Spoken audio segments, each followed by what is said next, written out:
the beginning, there was nothing. And then there was the Drunken Peasants Podcast. I gotta get a witness. No! Say, man, you got a joint? No, not on me, man. I don't have facts to back this up. It'd be a lot cooler if you did. That's true. Sometimes I cry. Lick my butthole, he laughed. From the strangest corners of the internet, here to bring you opinions of the world from an altered perspective. Here are your hosts, the Drunken Peasants. Welcome to the Drunken Peasants Podcast, episode 918. Do it live! We're doing it live. And this time, we got Mike from the Humanist Report back once again. Welcome back, Mike. Welcome back. Thank you so much for having me. Always good to be here. Yeah, it's great. And we were saying before we started, we can't even remember the last time you were on, and it may have been over a year, like pre-COVID times. Yeah, I'm pretty sure it was. Yeah. So I'm pretty sure last time you were on, we were talking about meeting up and hanging out, and that would not have been a post-COVID thing. You're not allowed, You're not allowed to go outside anymore. Yeah, it's a new world. But it's cool to have you back on, especially with a lot of serious topics to talk about. You know, usually we goof on stuff, and I can't say anything about Afghanistan without pissing somebody off. So I'm gonna need you to step in. And you do that anyway, though. Like, yeah, but you're not trying to avoid it. It's different though with Afghanistan. My friend Keemstar, his girlfriend didn't know what it was like to live in a world without an Afghanistan war. This good one. I actually know that reference too. Yeah. This video is already demonetized because it has Afghanistan in the title. You know that'll happen. Yeah. It's a sensitive topic. You know, we got a strike on our channel for a video that showed 9/11 footage on it. They said we were promoting and like recruiting terrorism because we did that. But it's like, just wait in a few weeks when it's the 20th anniversary of 9/11. CNN and Fox News and all of them are going to show that same footage, and they're not going to get in trouble on YouTube. But we still have a strike for it. Isn't that so infuriating when you get penalized because, you know, we're nobodies, we're the plebeians on YouTube, but these news websites still do like the same thing, and I'll like respond to a Fox News segment, but then I'll get dinged for it. Like I usually won't get a strike. I mean, it's pretty rare, but I'll get demonetized when it's like, wait, the video that I'm responding to, they have it fully monetized. So what's the difference? Like I'm debunking their misinformation and I'm getting demonetized. It's so frustrating. What I've heard is that the big TV companies have like their own YouTube ads. So their monetization goes through their own platform, and that's how they get around it. But I think that's a lie. It might be a lie. I think it's a lie. I think it's Susan Wojcicki just hurting us. She's personally wrestling us down to the ground. It feels like it. Are you all doing okay? Like this last year, I feel like has been pretty brutal for a lot of YouTubers who I've talked to. Like we're kind of like in the same range. Yeah. And I feel like for all of them, it's pretty brutal. Yeah. We've been lucky that like the fan base is so supportive, because if we had to rely on YouTube, Ben and I would be eating out of trash cans. They took away our monetization for like a week because of that 9/11 footage. And I contacted enough people to kind of rattle the cage over there, and they gave us that back, but we still have the strike. Man, and whenever you have a strike, it's so horrifying because you're kind of like walking on thin ice. Because I mean, I don't know about you guys, but whenever I get a strike, it's like something from 2 years ago that I uploaded that I totally forgot about. That's what this was. What's stopping them? Some random other strike. You know, and doesn't Ethan from H3, he has 2 strikes right now, so he can't stream or anything, and bigger content providers too. It's so weird. Like the platform is so broken right now, and I hope that they fix it. I heard H3's strikes are on 2 different channels, so it shouldn't be. Because the third strike, you're out for a singular channel. Yeah. So Yeah. I'm from what I heard, he got one strike on one channel and one strike on another. So it won't be too hard when he comes back. Just like instead of just having one more and you're out, he can still have the second one, and then he really has to. I think at least. I know. Yeah. I think KSI just got hit for a bunch of old content that was made years ago. That they're sweeping against these bigger channels and kind of picking out what doesn't YouTube climate, and I think that's a problem. Yet, because it was all fine, years ago. It was the Wild West. You could get away with some stuff. Yet Chris Chan still has a channel. Chris Chan has a channel, but Chris Chan doesn't have freedom. No, right now. Yeah. The amount of, unless Chris Chan gets a burner phone in prison and starts uploading streams from inside prison. Mike, have you avoided the Chris Chan story? So I saw one video about it from Vosh, but I still don't fully understand it. I think I was first introduced to it from a ContraPoints video, but I don't remember all of the details. But I probably should look into it because I know it's a big thing now. It did make like Newsweek and stuff like that, which I was really surprised. And Fox News, Tucker Carlson talked on it. Used it as a trigger point to keep women out of trans women out of bathrooms. There's a 59-part YouTube documentary series out there. 59. Yeah, but don't worry, they're only like 45 minutes apiece. Yeah, each one is like 45 minutes. I could finish that in a weekend. Yeah.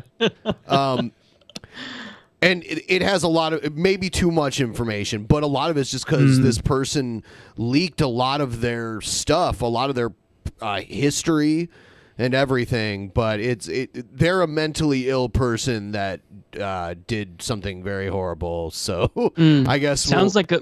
Yeah, sounds very depressing to look into it. I might just avoid that altogether. I would. There's no reason. Ignorance can be bliss sometimes. There's no reason I've to know learned that a anything about this. Like this won't enrich your life at all. Nope. It'll horrify you. I know so many people who get a little bit of it and they just get sucked in. It was they watch everything in like a weekend. Chris Chan was a funny, silly thing on the internet that people laughed at, and they kept coming back for more because they liked the attention of it. And now stuff has come up that they've done some pretty horrible things, or that they've at least admitted to. They've admitted to, and this is the thing with Chris Chan is, even admitting to it, you got to question whether or not it's reality. Yeah, because they're out of it. Like, they're not in touch. But they, admitting in such detail that you're having a sexual relationship with your mother, it's crushing because, she's 79 years old, has dementia. The question whether or not she can consent is a big deal beyond the incest. It's just then they got arrested and now they're in jail. It's a real shit show. No kidding. Yeah. Wow. Yeah, I will. Unless it has like very explicitly like political linkage, I'll probably avoid that. Like I follow these things, like whatever I know about like YouTube culture and pop culture, I get by watching like H3 podcast and from you guys a little bit.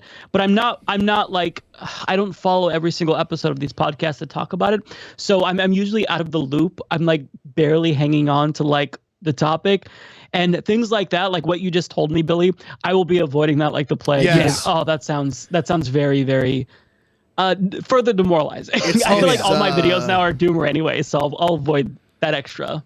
Yeah. There's enough to cover in this world. You don't have to dive into this trench. In the circles I'm involved in Twitter, it was the #1 top trending thing, like recommended to me that day. Yeah. And we were before this had happened, Chris Chan had raised like over $5,000, like crowdfunded, to attend this brony convention here in Bellevue, Washington, where we are right now. And we were going to go down there and try to like run into Chris Chan just to like get pictures taken with them and that kind of stuff. And then this news broke like a couple weeks ago. Anyway, we'll stop talking about it because it's let's. We've been talking about Chris Chan a lot, right? Yeah. I'm sorry. I'll catch up on your Chris Chan coverage, so I get at least a sense. But I'm gonna try to force myself to avoid it if I can. But if I'm like, there's no value in it. there's no. It's just like one of those situations probably where you further question humanity and you become a little bit more misanthropic. It's like when you drive by a car wreck and your curiosity is to peek inside. But you just got to keep looking at this one because before it's a car wreck, though, it's a funny little clown car driving down the road, and it's doing funny tricks. Like a clown car runs into a Popsicle Joe, basically, or a Carvel's ice cream truck. I don't know how else. Yeah, okay. Very interesting. It is. Okay.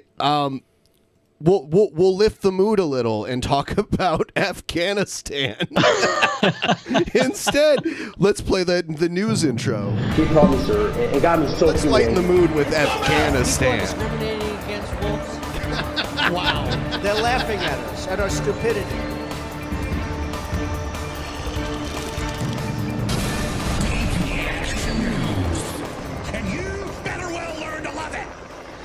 Now, T. Roberts gave a dono and said, I think the Taliban would fit well in the U.S. They like God, guns, and pickup trucks. Do they like pickup trucks? Oh, dude. They love pickup trucks. It looks like my audio is crackling. Is it? Yeah. That's what somebody said. Yeah, I thought it was only on our end. I'm going to do something and see if we can fix this. Okay, sorry. No. I was hoping it was only on usually how it is. Try testing it again really quick. Testing. Hello. No, you know what? I'm going to try one more quick thing to fix it. I'm going to end the call with you really quick, and I'll call you back in just a minute here, okay? Okay. All right. Sure. Thank you. All right. While we set this up, I will thank everybody who has subscribed, who has sent down-nows, super chats, become patrons. And the audio for everyone is going to die for just a second.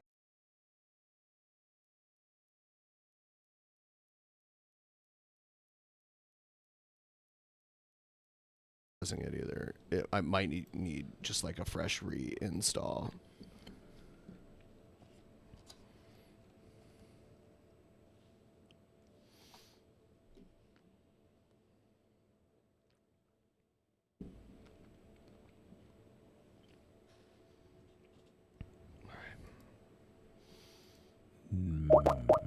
Nope, it's still cracking. Oh, You hear that? Oh, God. Is there a separate audio channel that's open? I'm working on it here. Oh, this is what it's like when you go live. Yeah, unfortunately. The joys of doing things live. This is the 908 of Drunken Peasants. It's par for the course. And this is maybe the third time you've experienced this particular problem? Maybe. How do we sound now? You both sound pretty good to me. Does that sound better? I think. Okay, for now it sounds okay, but who knows what it's going to do. I'll share screens with you again here. Okay. Yeah, this sounds better so far. We'll just have to. Do you think there might be like new MAGA hats coming over with that was it the Taliban or Al Qaeda? Like who's back? Who's taking over Afghanistan now? Who's the team? It's Is the it Taliban. ISIS? It's the Taliban? Yeah. Okay. I should update from Windows 3.1. I think that might be the problem. You're using Windows 3.1? Yeah, no. You should use Windows Me. Well, I was on XP. I thought I was old. Yeah. You think there'll be Make Afghanistan Great Again hats?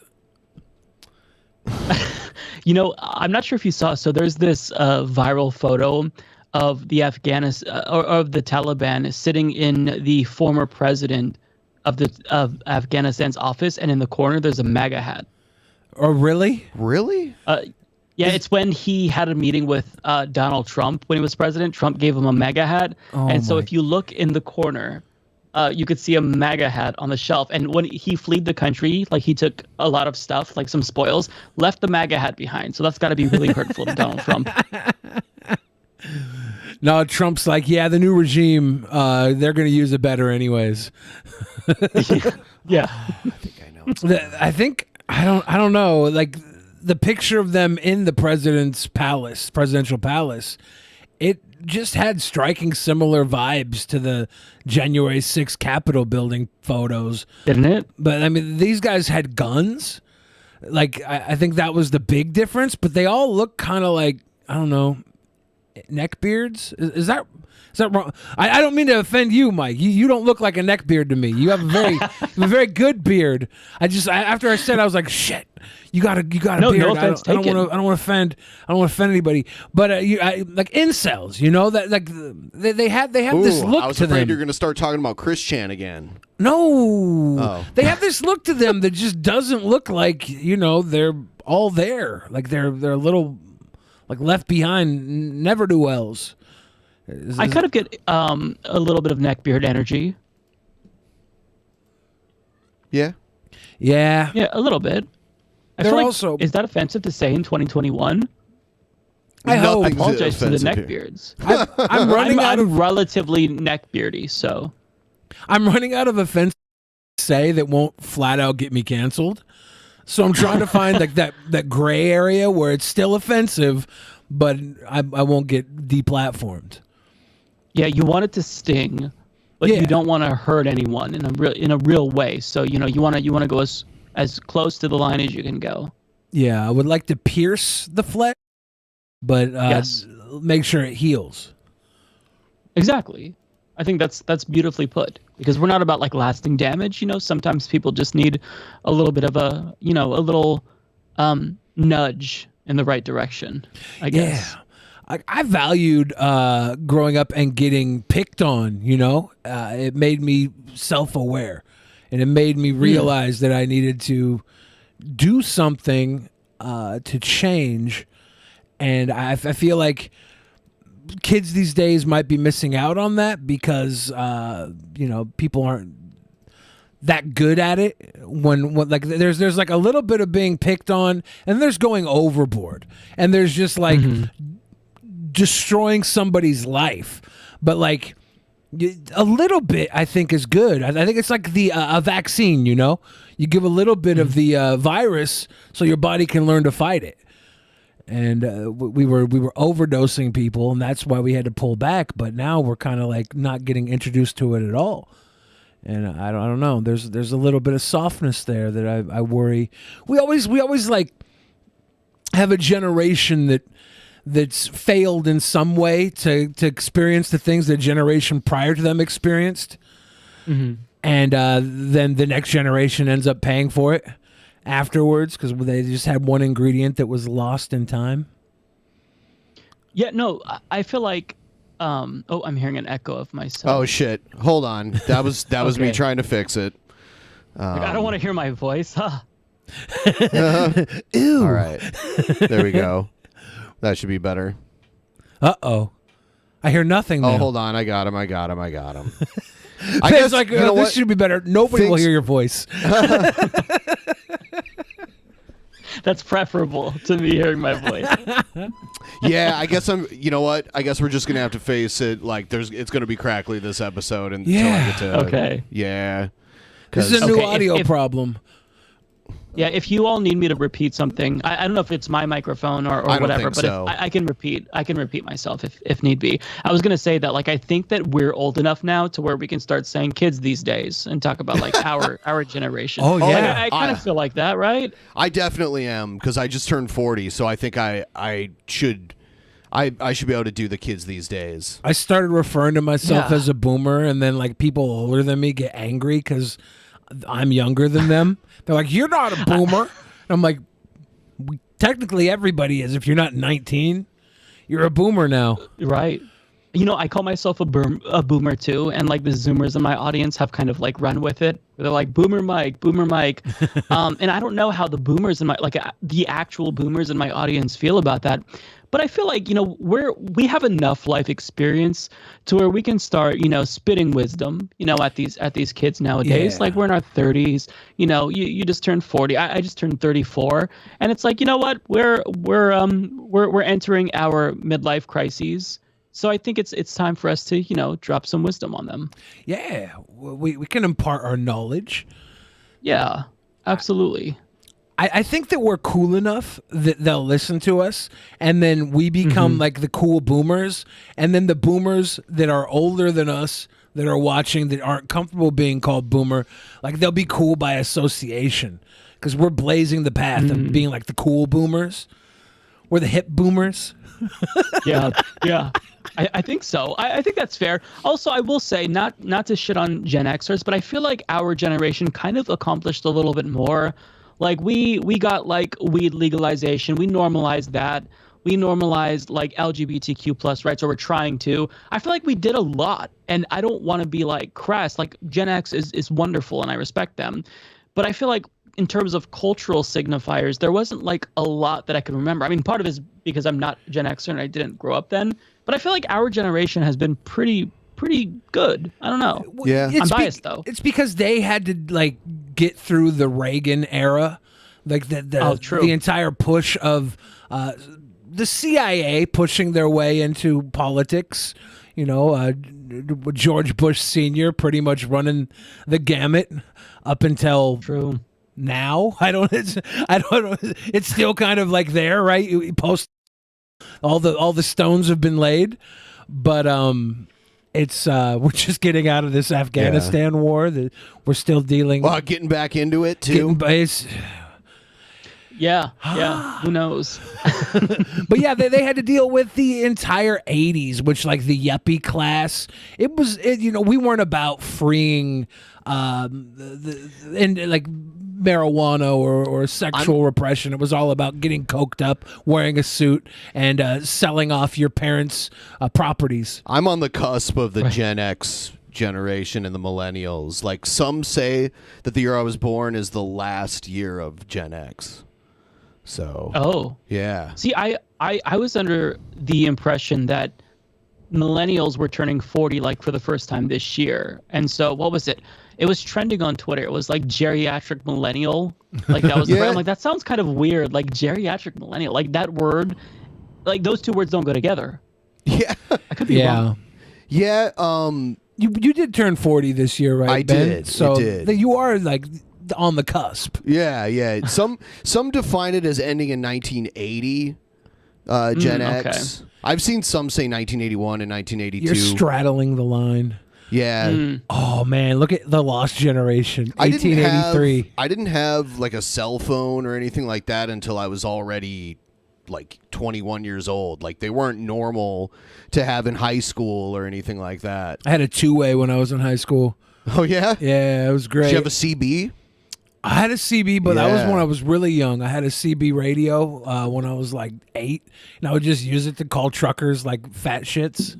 Probably, honestly, at the time, I was probably doing like gay slurs or something. Oh my god! Because I was an 8-year-old in like the early 90s. You didn't know any better when you're 8. This is before Xbox too, so we couldn't just be on Xbox saying it. We had to be like calling truckers. Yeah, why don't you pull over and I'll kick your ass, baby? And then they were easy to trigger. Oh well, I mean, I think they were bored. So they didn't really. They was all fine, dude. I know where you live. I'm gonna. And they're like, I wish this was a video, but I guess Trump responded to like what's being perceived as Biden's failure with Afghanistan, even though he was about to do it like a year or two ago, right?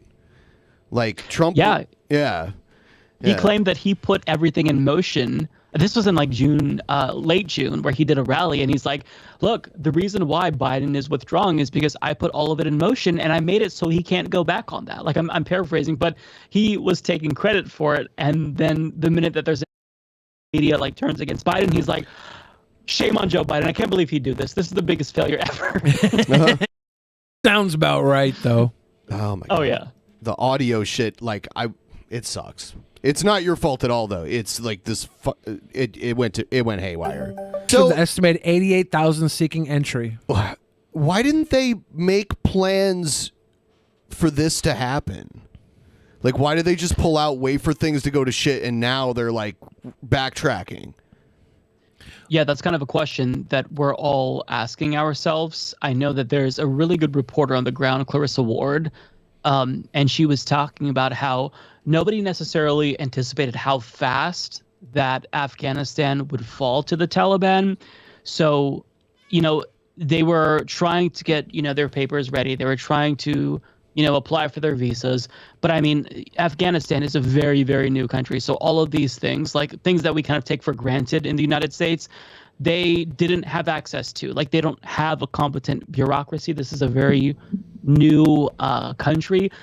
People didn't really know what to do. So to make matters worse, like once, the Taliban takes Kabul, everybody, like, there's this rush to get it done, and then it's just inconceivable at that point. And then that's where we saw the videos of people rushing to the airport. It's a total nightmare. And this is where I'm critical of Joe Biden mostly, is not really anticipating this. So if you watch, he did a press conference. I don't remember when it was. It was like May or June. And a reporter asked him, do you think that it's conceivable that the Taliban would take control of, Afghanistan?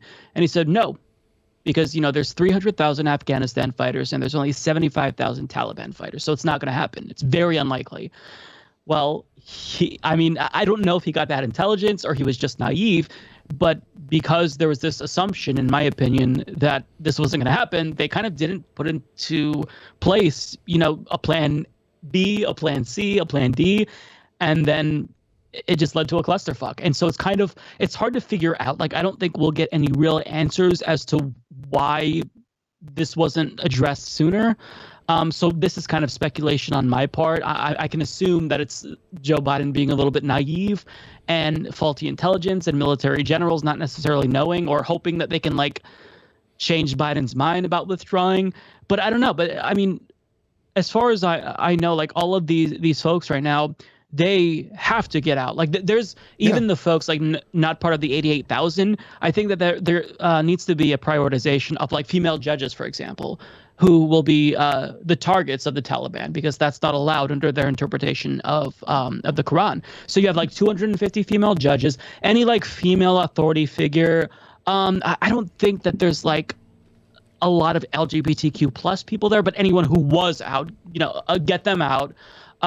People who worked with the United States government, the Taliban is saying that they're going to grant blanket amnesty to anyone who worked with the U.S. government, contractors, interpreters.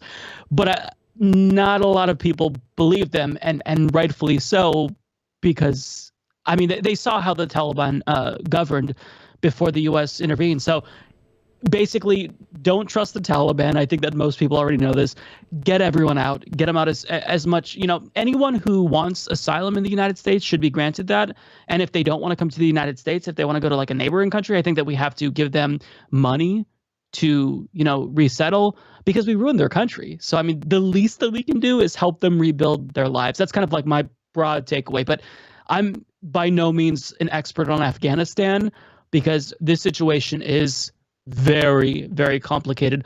I never expected this to last. Like, I kind of anticipated that the second we were out, it would kind of go to shit, because it's not a real country. I mean, a lot of people there, they don't necessarily view Afghanistan as in the way that we view the United States. Like, they're more, loyal to their families, their communities, their tribes.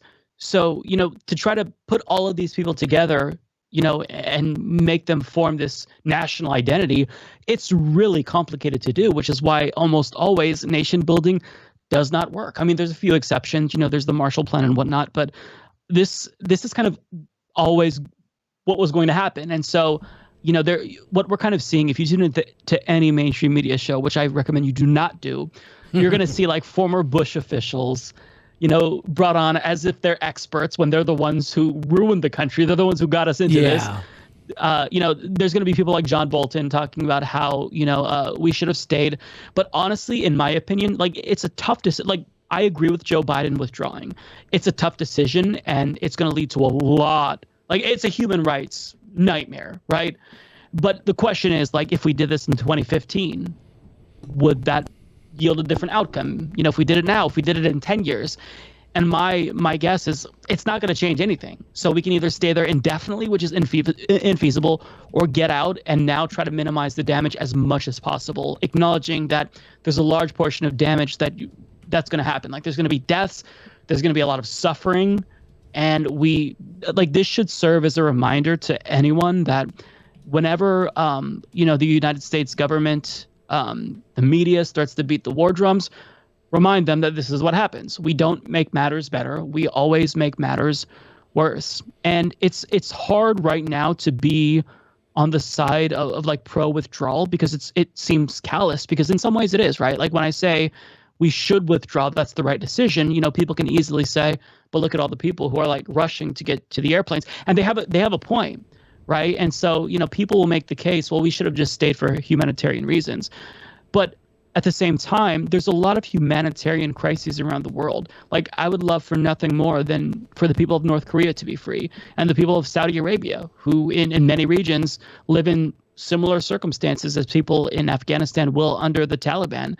But it's just, we're not the world's police. And even if we wanted to be the world's police, we're not competent enough to be the world's police, because we're not motivated by, compassion. We're motivated by money and capital.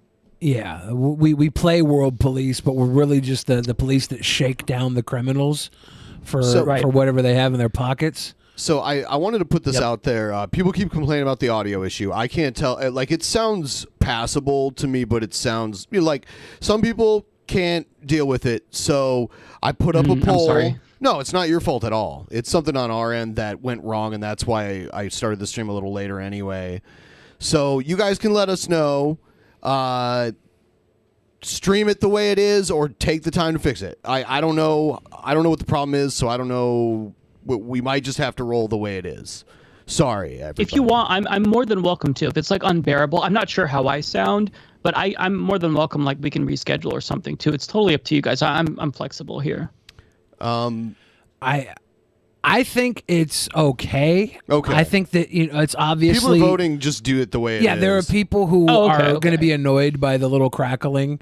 That's just, it gets on some people's nerves. Some people can't handle that. But for the most part, like, we're hearing what you're saying. Yeah. You're hearing what we're saying. There's just we're like having a little conversation.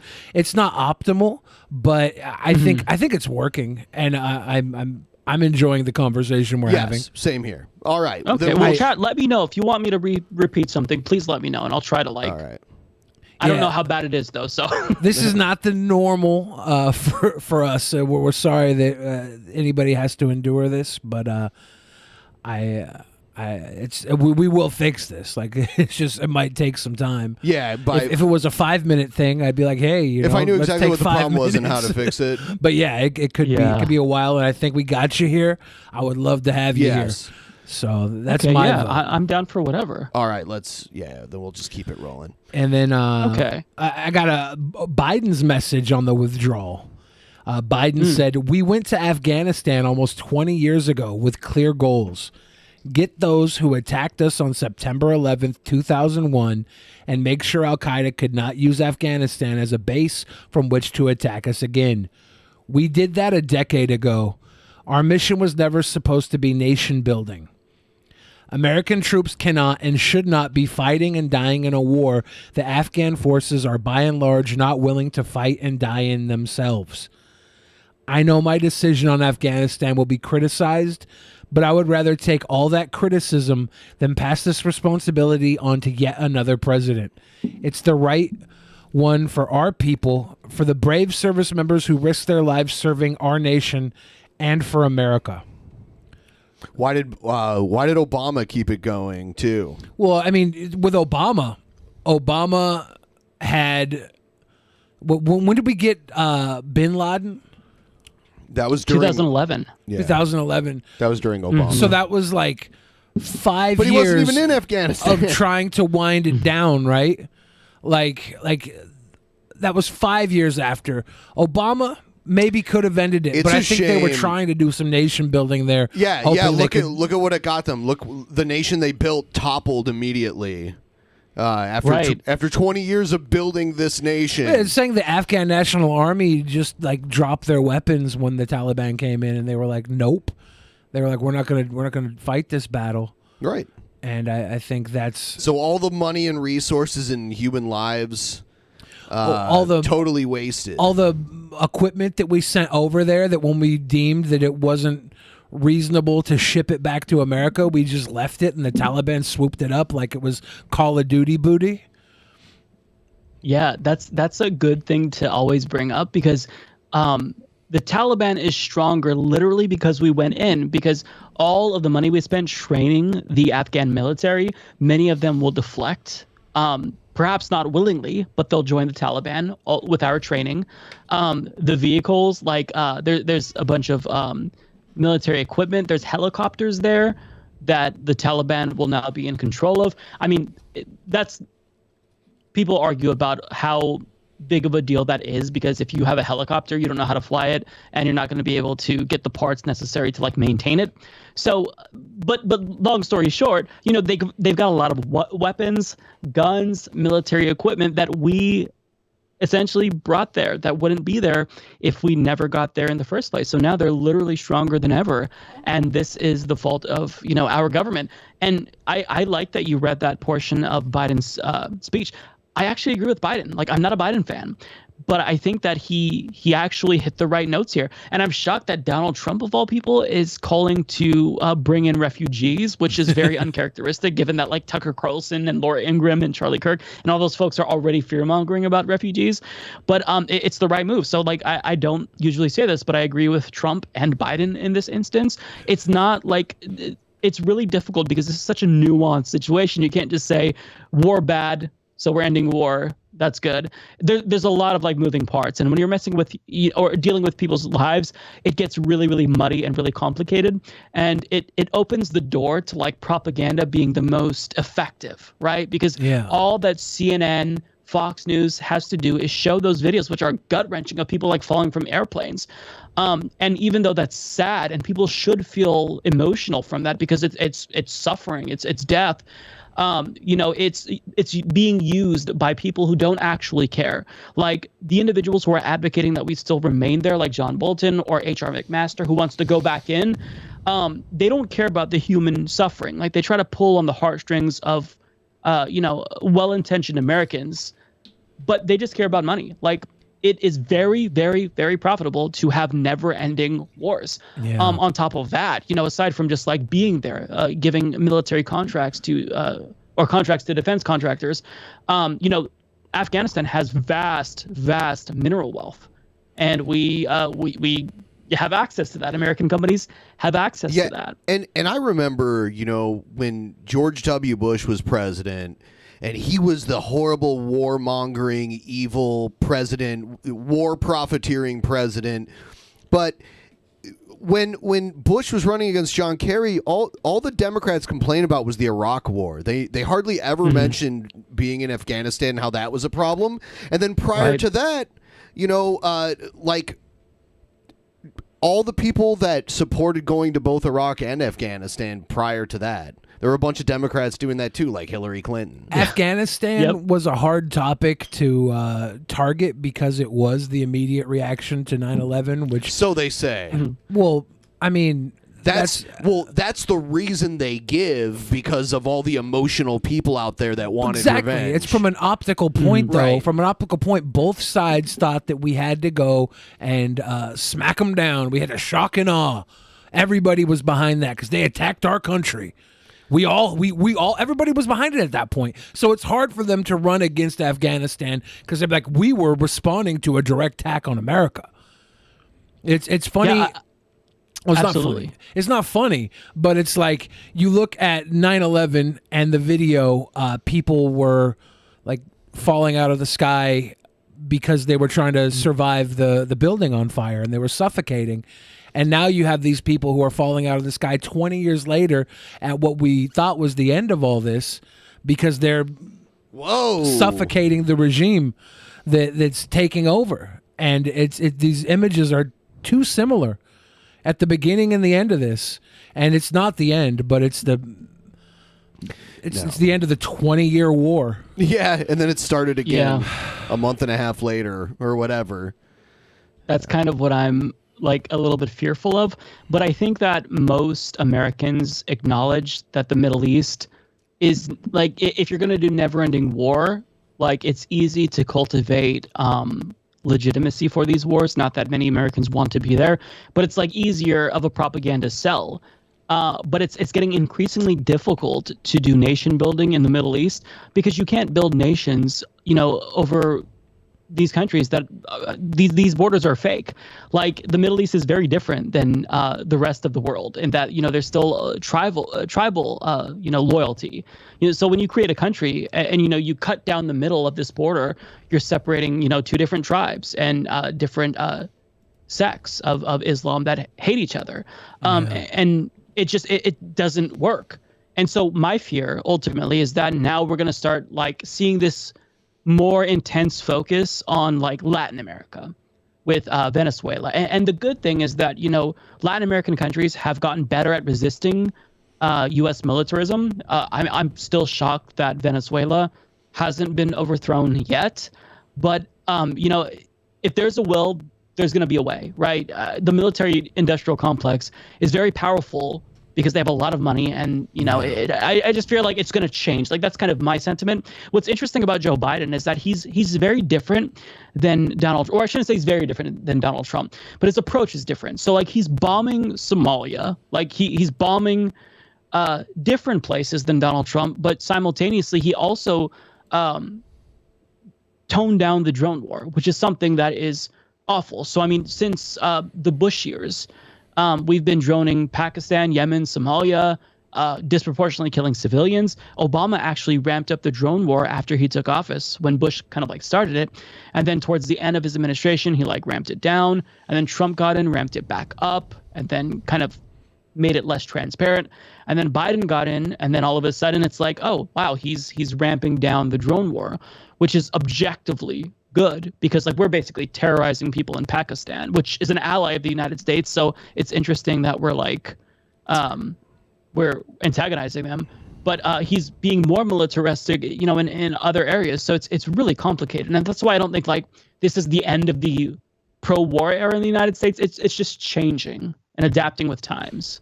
Remember when the Catholic Church got like the cool Pope? Who was like... You mean Francis, the one they have now? Yeah, was it Francis who was like, hey, it's okay to be gay and all that? He didn't say it's okay, but he took the most positive stance a pope has ever publicly made. Yeah. Yeah. I wish we could have planted like a leader of Al-Qaeda that would come in and be like, hey, you know what? It's okay to be a woman in power. Like, we don't even care about that. This is the Taliban, though. Yeah, we just plant them in. Like CIA sends a guy in, and he's like the craziest, most appealing, charming gentleman the Taliban's ever seen. They're like, he's a good guy, and he just works his way up to the top. They plant people into the regimes all the time. He just comes up to the Taliban, and it changes their mind through propaganda, through stern authority. You give him some drones. He's over here like, we got our own drones, Taliban. Like, and they're like, oh, cool. This is the guy. He's got drones. We like him, and they follow him. And he's, he curves their religious beliefs into a good direction. Such a bad idea. I don't know. Is it a bad idea? They're kind of, in a way, you're not too far off. They're trying to kind of do like this soft rebranding campaign. So they like one of the Taliban, like the spokesperson, did a press conference, which is interesting, right? And he was like talking about, he was asked a question about whether or not they'd allow for freedom of speech. And he's like, well, maybe you should ask Facebook. They're the ones censoring everyone. It's like, whoa, we have like this. Is it this? Damn. Is it this video? No, not this video, but okay. There's a bunch of weird videos of them like trying to use like an elliptical and like workout equipment and like riding bumper cars. It's so weird and bizarre to see. It's a PR campaign. Taliban's complaining about tech companies censoring them. Why do we and the Taliban have the same problems? It's funny. Somebody posted the video on Twitter and they're like, the Taliban's going to repeal Section 230, folks. It's like... It's funny to see that there's a lot of people like Nick Fuentes who are noting maybe the Taliban and I agree on a lot of things. It's like, you think? Oh yeah. Man. I mean, they'll side with, Islamic theocracies that live by Sharia law more than Israel. Like, you What know, what is Yeah. like one thing Yeah. that Nick Fuentes and Taliban don't agree on? Like they Right. well, the Holocaust denial, they both agree on that. yeah, they both agree that women shouldn't have authority. That homosexuality is very is similar. a vile sin. Yep. They I can't think of one. The only thing I think they would They both disagree have on. MAGA hats. There's a make Afghanistan true. great again. Yeah, I think they probably agree on like stay out of my country, like Afghanistan yeah. first, America first. I'm trying to think. Maybe it comes down to the Taliban wears different clothes and Nick Fuentes wears a different set of clothes. Is that really just a skin change? Are they Is going that to all it wear is? like Catholic schoolboy suit uniforms Maybe like Nick Fuentes does? they both eat boogers.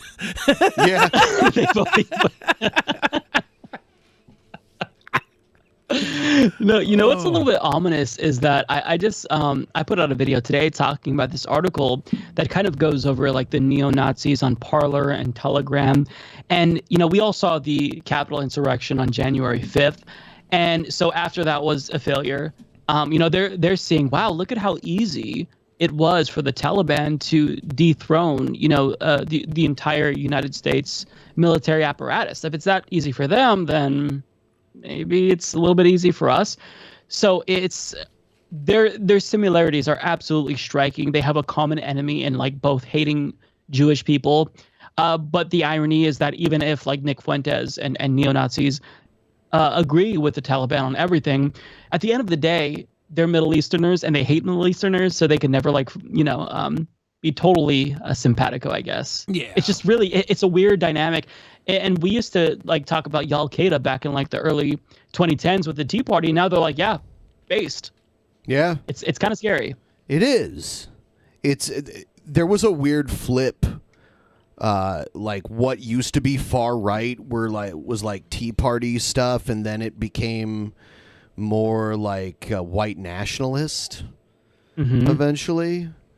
Well, don't you remember, like, I don't know if you've had the same conversations, but I remember like talking with my friends after John McCain named Sarah Palin as his running mate. I'm like, there's nobody that's going to be crazier than that. Gosh. And it's like now looking at Marjorie Greene, I'm like, whoa, now Sarah Palin is sane in comparison. So like in 10 years, are we going to look back at Marjorie Greene and think, remember the days when we thought she was the craziest Republican? I mean, I don't know what's left, but Advanced you know. idiocracy. Before Marjorie Taylor Greene, there was also like Michelle Bachmann. We'd be like, oh my God, Michelle Bachmann's so crazy. Her husband did like gay deconversion therapy and all that kind of stuff. I forgot about him. But he looked kind of closeted gay. There was that. He's 1,000% gay. Yeah. Yeah. Is that weird that those are the people that get into like that kind of therapy? You know, the like. I don't know. The Christian gay people? Yeah. That's why they would go to therapy, because the deconvert. the people who don't have guilt over running being it, that way, though. they just go into like cool apartments and have fun times. It's like a fuck fest. Yes. I watched 1980 Cruising the other night.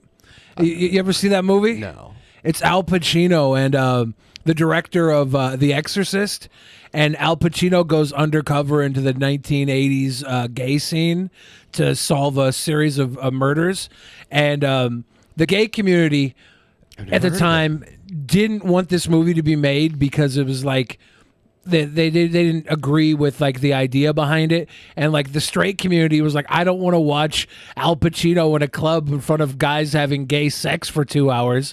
So this movie got like totally panned across the board. But now it's like a classic or something. I've never heard of it. It's got Ed O'Neill in it. It's got Ed O'Neill from Married with Children. Yeah, I was watching it. There was so many little James Remars in it. There's a bunch of names that just show up. I swear Delroy Lindo shows up in the jock strap and slaps the shit out of somebody, but it could be not Delroy Lindo. I'm not sure. It was just it's a very, very good movie. A lot of people think that it falls off in the third act. I think it just deviates from the norm.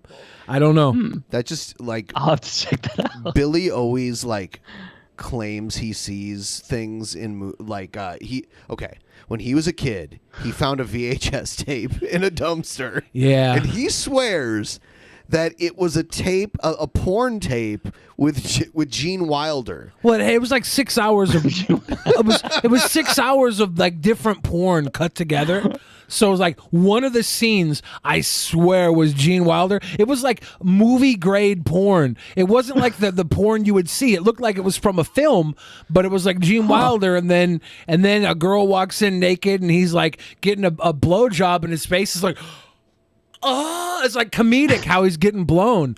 I swear it was Gene Wilder. But then your dad stole the tape from you, right? My dad took the tape because he was like, this is some good porn. And he liked it. I was 12 when I found it in the garbage can.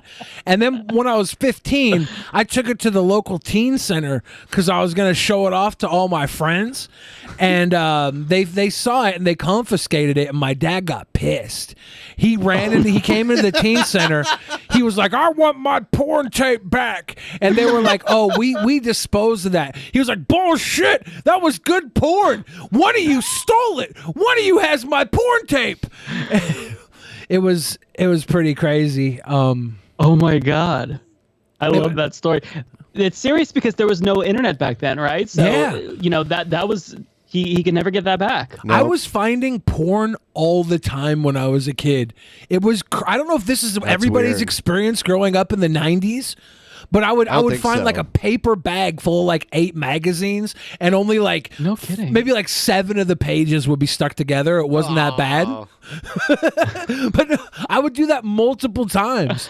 Because my dad had Playboy growing up, right? So he kept the Playboys in my room when I was little because he switched rooms and didn't bother taking the chest full of Playboys out of my room when he moved.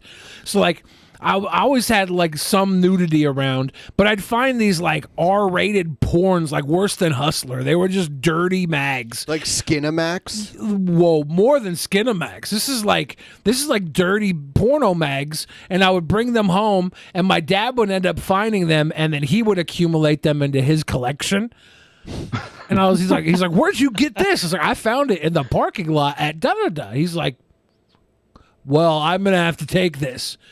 And then there would be like more sticky pages than. Oh my God. Oh, that's gross. Yeah. I never found porn, but the most that I did as a kid was, do you remember those video stores before Blockbuster was prominent, where they had like the secret room with the curtain? I remember peeking behind the curtain, and then I saw like a VHS case of like this ass on it. I'm like, whoa, and I like start laughing, and my mom's like, get out of there right now. Yep. That's like my only moment of like encountering porn as a kid. Mom, I can't get out of there. It's a room full of asses and boobies and peenies and wee-wees. Mom, I gotta go back in there. I was very intrigued and shocked, to say the least, because I was like, I don't remember how old I was. I was like 8 or 9. So I thought it was like funny. I'm like, oh, that's like where the comedy movies are. There's like a butt. That's hilarious.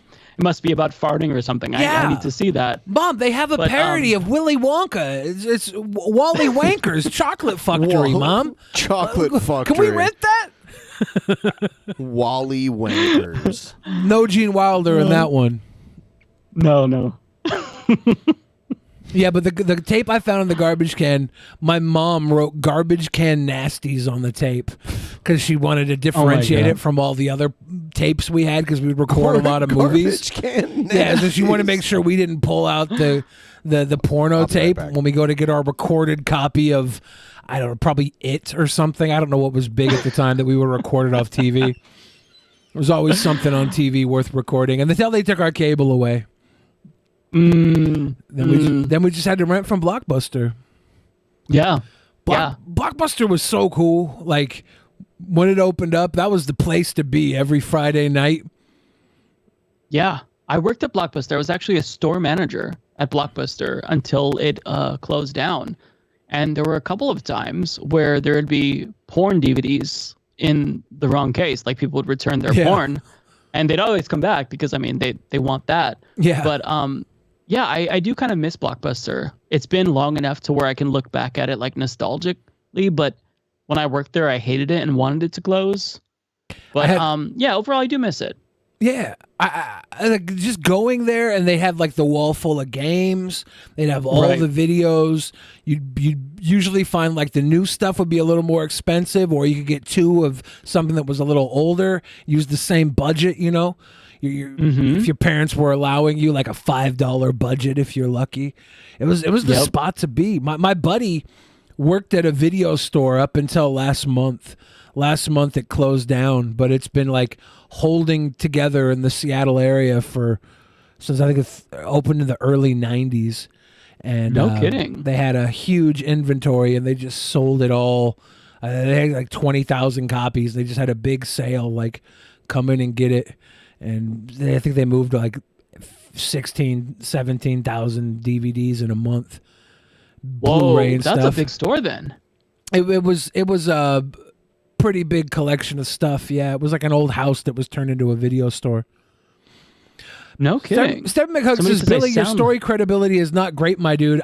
Dude, whatever you think is not credible, that's your own mind not being able to comprehend the absolute genius that whoever writes my life story, they're just good. That's all it is. My life story regardless is good. of credibility, it's at least entertaining to where I don't even care about credibility. It's worth it just for the entertainment value alone. I love how somebody says I sound like a Blockbuster manager. I don't know. It's hard to. I was I was only a manager for like a year, and then my store got closed down. But yeah, I was a Blockbuster manager. They have that last Blockbuster in Oregon. Yeah, I want to go. I want to go down there and just like they were. Yeah, like, what town is it in? Bend, Oregon. Bend. Yeah. They were doing a Airbnb there. Like you can stay the night. Yeah, I saw that. That's pretty creative. Yeah. So I don't know how they are still there. I mean, maybe it's a niche market and they're making money, but like both of the Blockbusters I worked at made no money. At least like, post 2012 when Netflix and Redbox kind of came into play, we had to hawk candy bundles like crazy. Like if we did not sell these candy bundles with a Coke, a popcorn, and a candy, we would get written up almost. Like we'd lose hours. Like you had to push that shit on every single customer. And if they said no, you had to keep pushing until they said yes, because everybody wants candy. You just have to convince them. So I don't know how they're making money in Bend, but it is impressive that they're expanding their horizons a little bit. But I feel like it's not long for the world. Did you watch the documentary on it? I did. So I think a lot of it has to do with that woman that's running it. She's like the heart of the community, and as long as Blockbuster themselves doesn't raise their licensing to use the name, the community will probably keep that thing running. It'll probably keep it together. I think they have they have a good thing going there. Just if Blockbuster doesn't decide to mess it up. Yeah, it's like a museum now. I forgot what the issue was on the documentary. Wasn't it that like she was worried about the lease not getting renewed or something? Yeah, the franchise license. Since they were the last one, they didn't know Blockbuster was gonna raise the franchise license or decide not to offer them one because they're the only one left. But it seems like I think with this movie coming out, Blockbuster has to understand that it'd be stupid for them to kill the franchise rights on her. That's just bad publicity, even though you're not really a business anymore. Like, well, it's owned by Dish Network. Yeah, Dish don't want none. So, yeah, I mean, I think that what they intended on doing was using Blockbuster's name to sell like some sort of a digital service. Like I remember when I worked there, we'd get a bunch of like signage for like Dish Cloud with Blockbuster or whatever. And I mean, it never materialized because that costs a lot of money for licensing it. And like, if you don't have good content, it doesn't matter if it's like from Blockbuster, like you're not going to succeed. Although they do have like something, they have like, it's not a streaming service. It's kind of like YouTube TV, but it's not like taking on the Blockbuster name. But I feel like with nostalgia alone, and if it is like a special thing in Bend, Oregon that people from across the country are going to, maybe it'll last a little bit more if they're not looking at it from just like a monetary standpoint. I don't know how big the community is in Bend, but they've got to have some regulars. Maybe they're propping it up. I'm not sure. It's interesting though. Yeah, it's not just the regulars. It's like the woman that runs it. She's hired so many people in the community to work there throughout the time. Like she treats the employees well. The employees are bringing their kids back, and there's this community that has evolved around keeping the store alive. You know, so it's interesting. It's I think that there's generations. All her kids and stuff love working there and are part of the store. I think it's just the energy there. As long as she's around, that store will be alive. Blockbuster is basically her now. Yeah. God forbid she gets canceled for something. Please. You don't look at her Facebook feed. I know. Oh, no. Does she just have to renew a license to use the Blockbuster name? Yeah, they have a franchise license. The only one in existence? They're the last community, the last one standing. I really think it's because the community has consistently supported it. So. Yeah. I only worked at the corporate stores. So I know that the franchises were always a lot more like cooler, especially towards the end, because they got very desperate as they started to lose revenue and stores kind of were not even breaking even. So they're like, okay, you're going to sell candy bottles. Now you're going to sell Dish Network. Now you're going to sell all this weird bullshit. And it got to the point where we're like literally being forced to harass customers. So where they're driving away business when it's like, look, like you're kind of fucking up here. You're ruining whatever goodwill is left. But the franchises, they never had that. You know, they would just survive mostly in I think like rural areas of people who didn't have the internet or were too old to figure it out, so they just come in and rent their DVDs every single morning. Like I had regulars that would come in every single day and they'd have like a movie pass or a game pass and they just exchange it and we'd see them every single day, and you know, they knew me by name and whatnot. So if it's like in a smaller area, you could totally build up like that loyalty, I think. Yeah.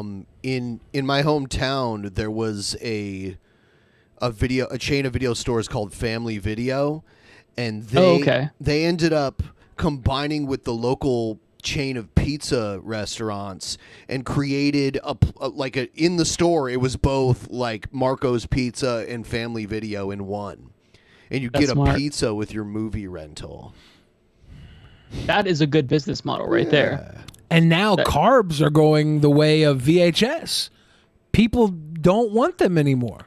Some people. I like carbs. Carbs are going to be... Vegans eat a ton of carbs. Carbs are forever. Yeah. Carbs are wonderful. I'm a carbivore.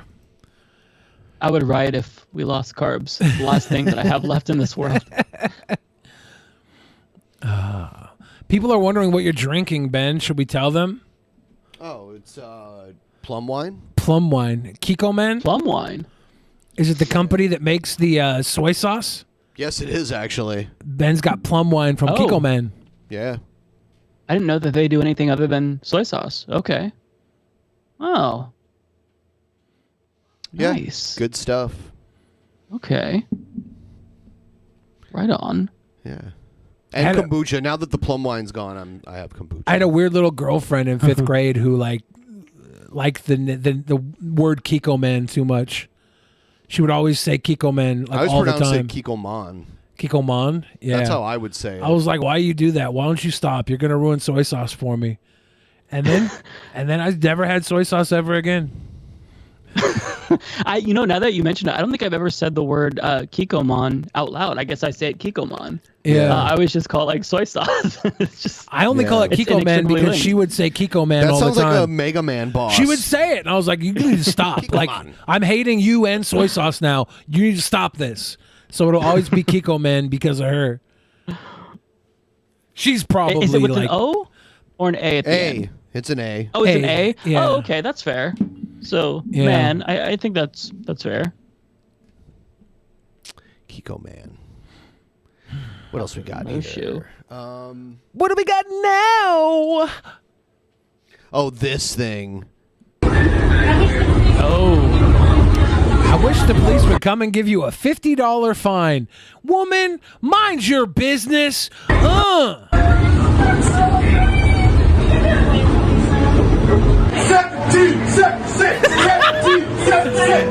He's chanting 1776 in front of this grandma's face while wearing a shirt with the Union Jack on it. Did you notice that? Oh, really? Yeah, he's chanting I did not. 1776, but his collar has the Union Jack on That's it. not on brand. What brand is that? What clothing company has that as their logo?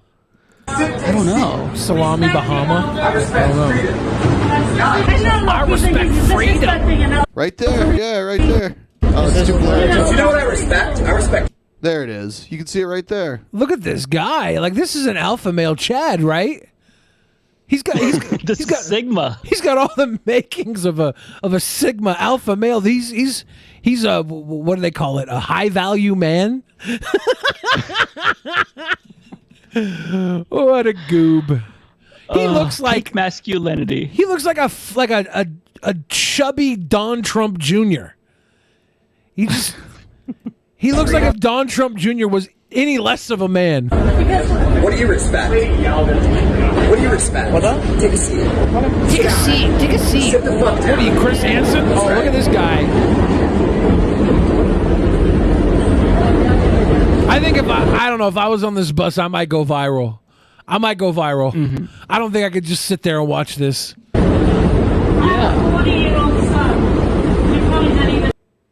right. That's the end of the video. Yeah, just this prick. This is the like dickhead of the month. Yeah. I mean, imagine being so like offended by a mask that you confront an old lady. Like, dude, fuck off. And by the way, folks, so I looked up this story. His name is Ryan Bartles. He used to work at CarMax. The internet has already uncovered who he is. Yes. And he was either going to or arriving back from an anti-vax rally in New York City. So he's like, he's on it. He's on that beat. He's a super spreader. Oh, for sure. For sure. He is like a one-man virus incubator. I thought that was Kevin Nash. He was super shredder, Ben. Oh. I think I would, if I was on this bus, I would walk by him and I would trip right before I got to him, and I would fall directly into him all my weight. And I would be like, oh man, I'm so sorry. Are you okay? He would not be okay. I would make sure my fall. You'd befriend him, Billy. Just add him to the list with Martin Shkreli and all the other criminals. All my friends are kind, honest human beings. This guy is... He's not honest. He's chanting 1776 with a Union Jack on his collar. That's true. That's off brand. Whose side was he on? Yeah, in 1776. Right? Yeah, my guy, you're on the losing side again. Are you the perpetual motion dork? Just perpetually losing? Picking the wrong side all the way? These people who support failed campaigns that lasted for 4 years, like MAGA or the secession of the Union? I'm glad you noticed that union thing. I did not realize that the first time that I saw this video. Wow, that is ironic. My guy's just perpetually taking the L. 1776 Union Jack was not the winner. I don't know how things would be had they been. We'd be like Canada. Fuck, I love Canada. I know. That would be great if we were. We'd have healthcare at least. Next three will be Congressman Madison Cawthorn, Buncombe County, and Eric Burns. Please come down, Don Yelton, Eric Burns. This is some Board of Education meeting. To the members of this board, I believe you should all consider running for federal office. Hold on, can we pause really quick? What does that sign in that gentleman's lap back there say? Our kids. Your kids, your choice? I think it's our kids, our choice. I think it says Sour Patch Kids. my choice. My favorite choice. This guy obviously loves Sour Patch Kids, you know?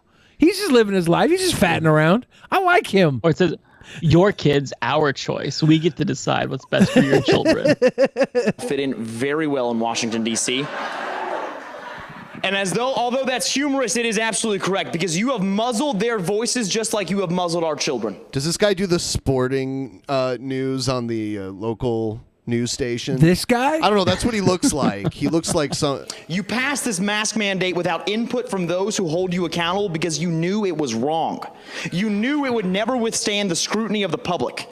I've witnessed swampy backdoor tactics from corrupt bureaucrats in Washington, D.C., but what you have done here today puts that all to shame. You have sacrificed the social, emotional, Oh, he's in a wheelchair. I didn't even realize and that. psychological development. This guy's of our anti-vaxxer. He children was on like, the altar polio of vaccine, wokeness. fuck off. This school board has no right to rip personal responsibility away from the hands of its citizens. The family should always come before the government. You do not know better than the parents in my district. You do not have a right to slam down mandates upon children of Buncombe County that fly in the face of scientific reasoning. The greatest threat to our children today does not come from COVID-19. It comes from woke liberal government officials like you who think they are all-knowing and all-wise. No, only Jesus. Buncombe County loves this guy. Podunk County? Pretty much.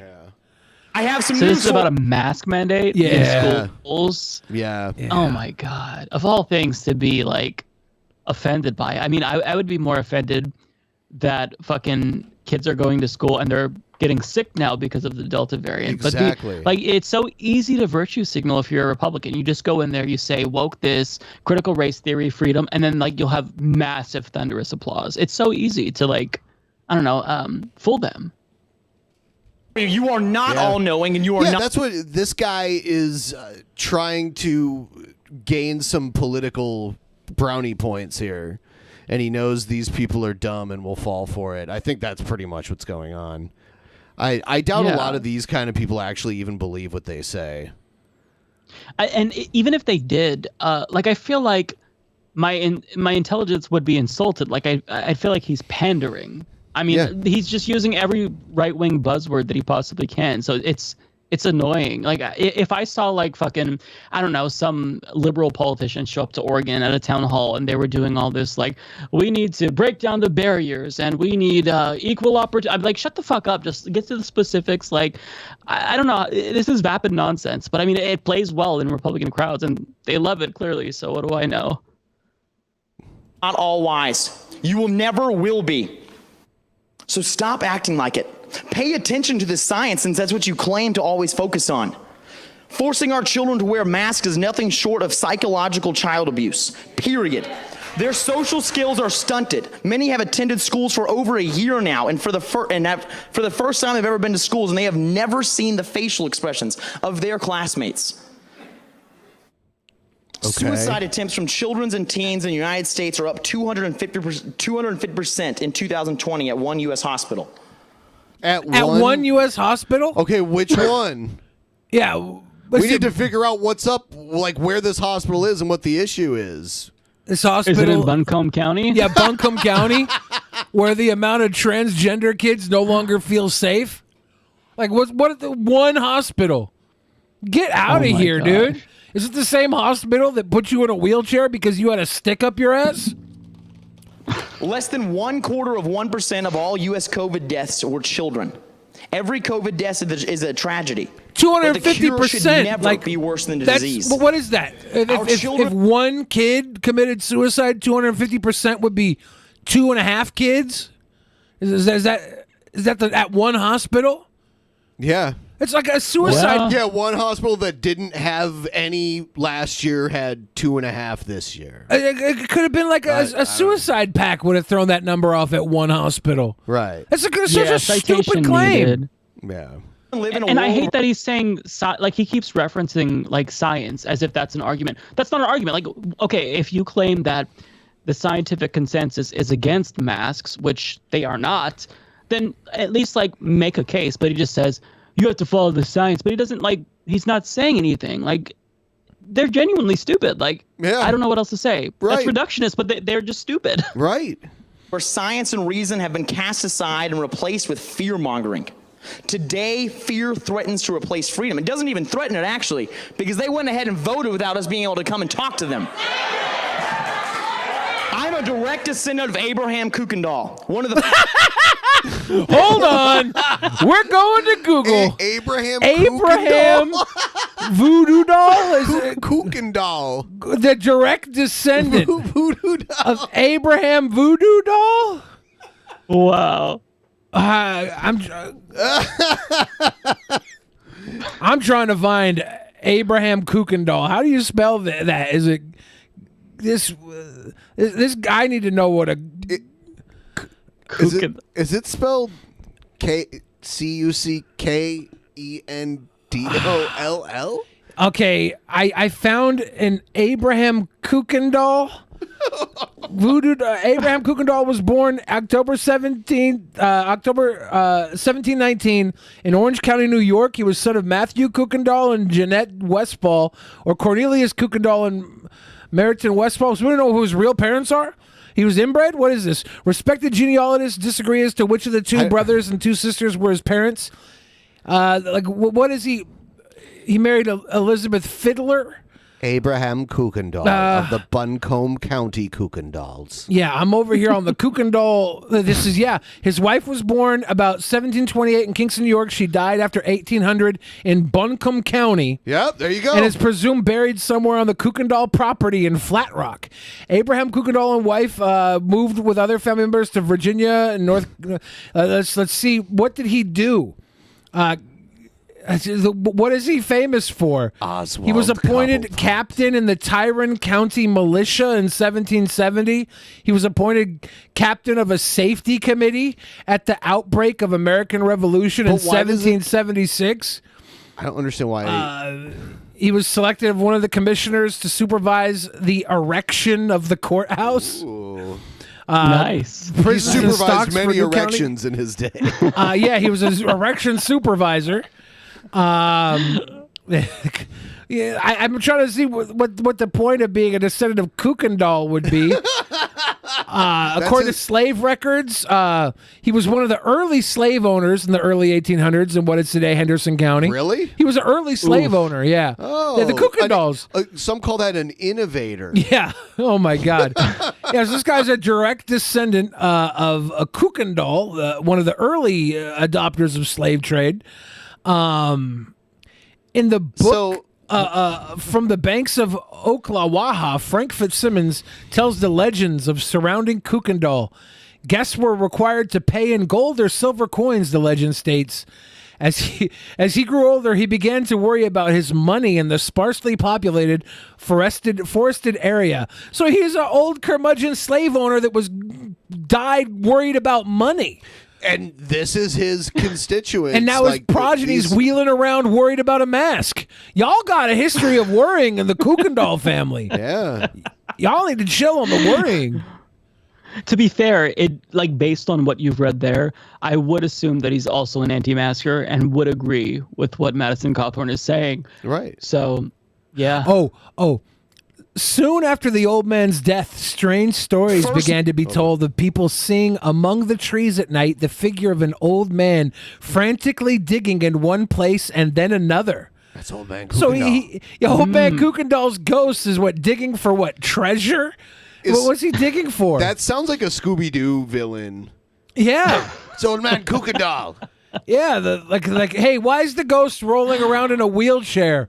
I would have got away with it if it wasn't for you miserable children.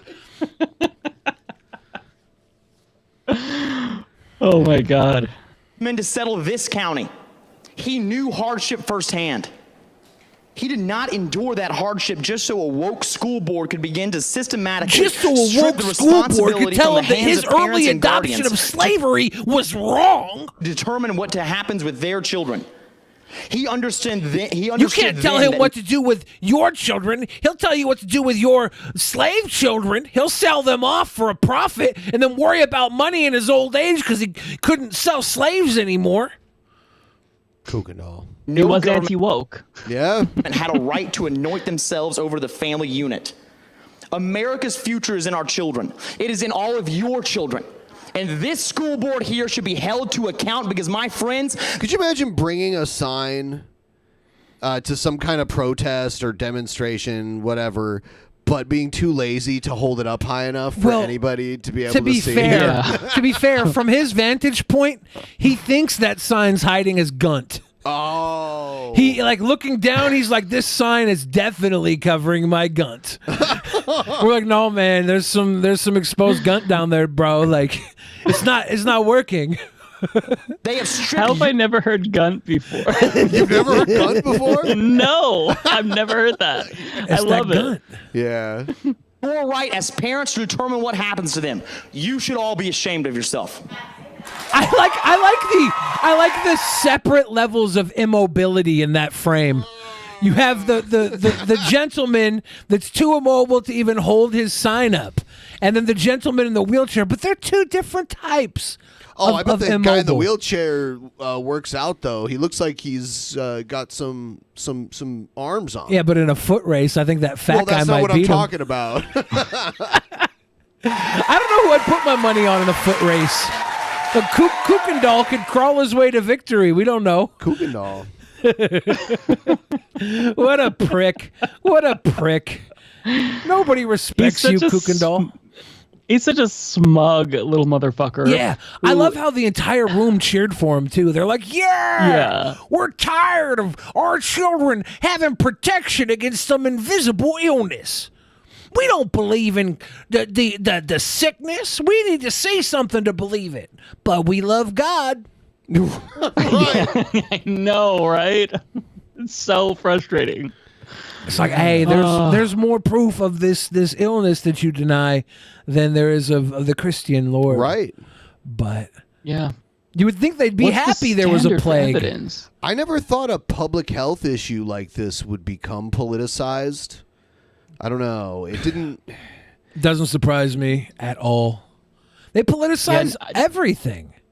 AIDS was politicized. Nowadays it's not surprising.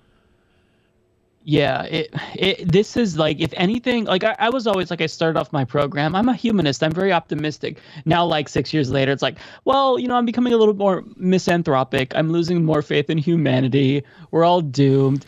Because like you see like the dumbest of people, like the pandemic has brought out the worst in all of us, even the people who aren't anti-masker and anti-vaxxer. Like, I mean, I'm getting increasingly frustrated. It's like, folks, are we ever going to end the fucking pandemic? I mean, masks is a really easy way. Delbert Schultz, you just let us take it easy this week. I was ready to strap on the damn shock collar to my bunhole and just zap directly to my anus this week. And we don't have to. We hit the goal day one when we were having a slow start. That's incredible. Yeah. Thank you so much, Delbert. We're gonna take it easy. We're still gonna do all the shows. We're still going to be here with everybody. We're still going to do them. But I mean, we're just, it's all money in the bank now. I don't believe in needing wheelchairs. Oh. He should stand up and walk, or he's not a real American. True. Stand up. We should mention all you people out there who are patrons, $10 and up. You guys need to get ready for the review because it's recorded now. Billy did a review of the first episode of DP. He did a live reaction, right? Yeah, a live reaction of the first episode of Drunken Peasants. Yeah, so it's almost like Billy was there now. Yeah, I'm retconning everything. You're retconning. This is like Marvel What If of DP. What if Billy was there? So it's gonna be posted for all the patrons out there, our $10 plus patrons. It'll be available this Saturday. This Saturday. So get your pledges in if you want to get it on the day that it comes out. Also, on the 20th, this coming Friday, we're doing our private show. Yeah. It's going to be Celebrity Cringe Rap Edition. Celebrity Cringe Rap. So, like celebrities that had no business rapping. If you got your Shia LaBeouf ciphers, send them in. There's if you got can we do political figures? Are they celebrities too? Oh yeah, they count. So like Karl Rove. Oh yeah. Yeah, man. I think there's I forgot about him. Pretty sure isn't there an Al Pacino rap from Jack and Jill that's horrible? Like there's all these movies that would get caught tagged if we watched them on the regular show that we can watch on the private show. There's so much bad rap out there.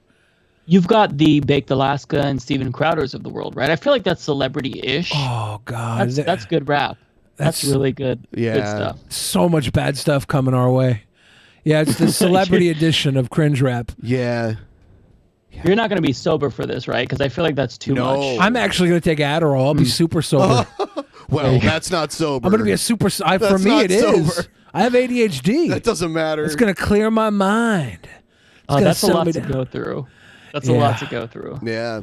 Yeah, it's gonna be brutal.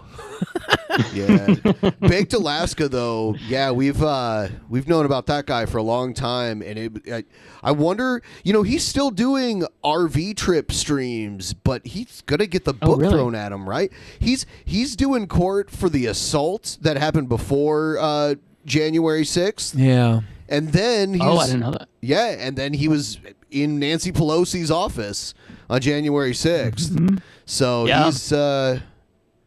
he's awful. He's going to be digging ditches with old man Kuykendall. He was acting like a fool at some nightclub, and the bouncer threw his ass out, and then he turned around and pepper sprayed the bouncer. So that's what he has an assault charge for that. What is wrong with these people? Have they not been socialized as children? I feel like they're not domesticated. What is wrong with them? Holy I don't know. Shit. When I first heard about Baked Alaska, he was working for Milo. He worked for Milo Yiannopoulos at one point. Oh, I didn't know that. Years and years ago. Interesting. Yeah. Man, to follow the arcs of these right wingers, it's getting more entertaining. I never anticipated the Milo Yiannopoulos ex-gay arc. I thought Dave Rubin would do it first. I mean, wasn't that his whole shtick though? To begin with, didn't he just ruin his shtick? Now he's just a normal straight guy that's conservative. Yeah. He's not a normal straight guy. Well, that's what he's trying to say he is, though, right? There's only a certain amount of times you can talk about taking big old wangs. Right, that's what I'm saying. Before you're an abnormal straight guy. I doubt any of the men he had sex with will believe his "I'm straight now" story. Oh no. It is funny. I think that the evangelicals are buying it. I've seen him on a couple of podcasts where they're talking to him about this, and he's like, well, what's interesting is that I know I made the right decision because dogs aren't barking at me now, so that's God telling me that I made the right decision. And the people on who are interviewing, I can't remember what show it was, they're like, oh yeah, they believe him, and it's oh come on. Really? That sounds like some Son of Sam shit right there. It is insane. Yeah. He literally said this. He's like, oh, I know it sounds insane, but really, dogs stopped barking. I'm like, no, it sounds insane because it literally is insane. That's not the normal thing that people say. The serial killer, the Son of Sam, did it because he thought the devil was possessing his neighbor's dog, and his dog told him to go out and kill people. That's creepy. Yeah. I sent you an image, Ben. I have to take a moment to shill. I know a lot of people at home are worried they're worried about the new vaccine passports, which, coming by through. the way, I have had to use recently to get into places. I'm starting a business. Oh, have you? I'm selling my card. I'm selling vaccination passport cards for people who don't want to get vaccinated. Just PayPal me $50. And I'll send you one of these. Jesus came inside me. I'll send you one of these for $50, guys.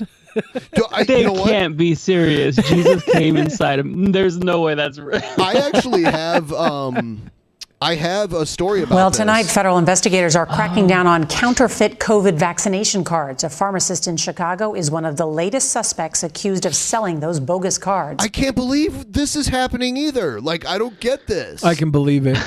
You know what? It's easier to get than a driver's license and shit. It's cheaper. Yeah. It's free. You show up, you do nothing, and that's it. You get a card. Yep. You don't have to do nothing. You have to take all your integrity and throw it down the toilet. That is true. Because God forbid. As soon as you, it's just, I don't know. Jeff Holiday was a sweet boy on Facebook the other day. His Facebook is kind of. I tried to get him on here tonight. To be on here, to be in the. His Facebook isn't that public, but he posted to all his friends, hey guys, all my friends, if you're still having reservations about the vaccine, I've studied up on a lot of this. Tell me your concerns, and I will give you responses to them, knowing what I know, having studied everything very closely. And I didn't get to look at the follow-up on it. I hope he schooled some people, or his circle could just be like, no, we're all pricked. we're not worried about it. I don't know what the fallout of that was. I don't like pricked. I don't like that term. I don't want to be pricked. I don't know. It's what it is, right? Is that what a needle? Some people call it the pricks? jab. Yeah. I guess that works. It's just actually, I like that approach of like telling people, hey, I can answer your responses. I lost some friends on like my little personal Facebook because I'm just like, these fucking low IQ dipshit pea brain fuckers are keeping us in a perpetual state of pandemic. Fuck you. Let's bully anti-vaxxers. I think agree. that his approach is probably better, but mine is just burn it down. I'm so sick of it. I think there's a lot of people that have a fear of this for legitimate reasons. What are the legitimate reasons? Well, there's a lot of people in the African American population who have a fear of trusting the government with medical operations, and that goes back for decades. And I think they're all hesitant, and I think it's unfair to just be like, you're stupid, take the vaccine, when it's like it's more of like a cultural conditioning at that point. I think there's definitely worries there that we're not working well enough as a country to quell. Billy, you're stupid. Get the vaccine. He has it. For one, I got all three of them. You got all three of them. I was like, I'm gonna get the Johnson. He flew to Europe and got the AstraZeneca too. Yep. He's a collector. I was like Pokemon on these pricks. Gotta prick them all. I didn't do that. I only have the local boy Moderna because of Seattle. Same. So give me that Seattle slug. If I'm gonna die, I'm gonna go down locally. Yeah. No, I think that there's a small percentage of the population who I think are understandably unvaxxed that I can be a little bit more uncharitable towards. Black Americans because of the history against them. Although if they just see that the rich white people are getting it, that should solve that. There's people also who don't realize that the vaccines are free. So they haven't gotten it because they think that they have to pay money. There's also people who haven't gotten it because they can't get time off work, so they don't want to have to deal with like the side effects and go to work. Having said that, though, I think that those numbers, like, we have to account for them, but the largest factor is mostly these like anti-vaxxers. I think it's like, what is it, 70% depending on the poll of Republicans are like straight up anti-vax. And the only thing that's going to get us to herd immunity, which is about 90% based on like some of the articles that I've read. Now? It's 90 with Delta. So before Delta, it seemed like there was a range between like 60 to 85%. Like there's no definitive, but because so much more people infect others with Delta, I can't remember if it was like 3 to 4 people compared to like 1 to 2 people with the original. Damn. Because of that, it needs to be 90. So I think that now is the time to just like straight up do vaccine passports, mandate them.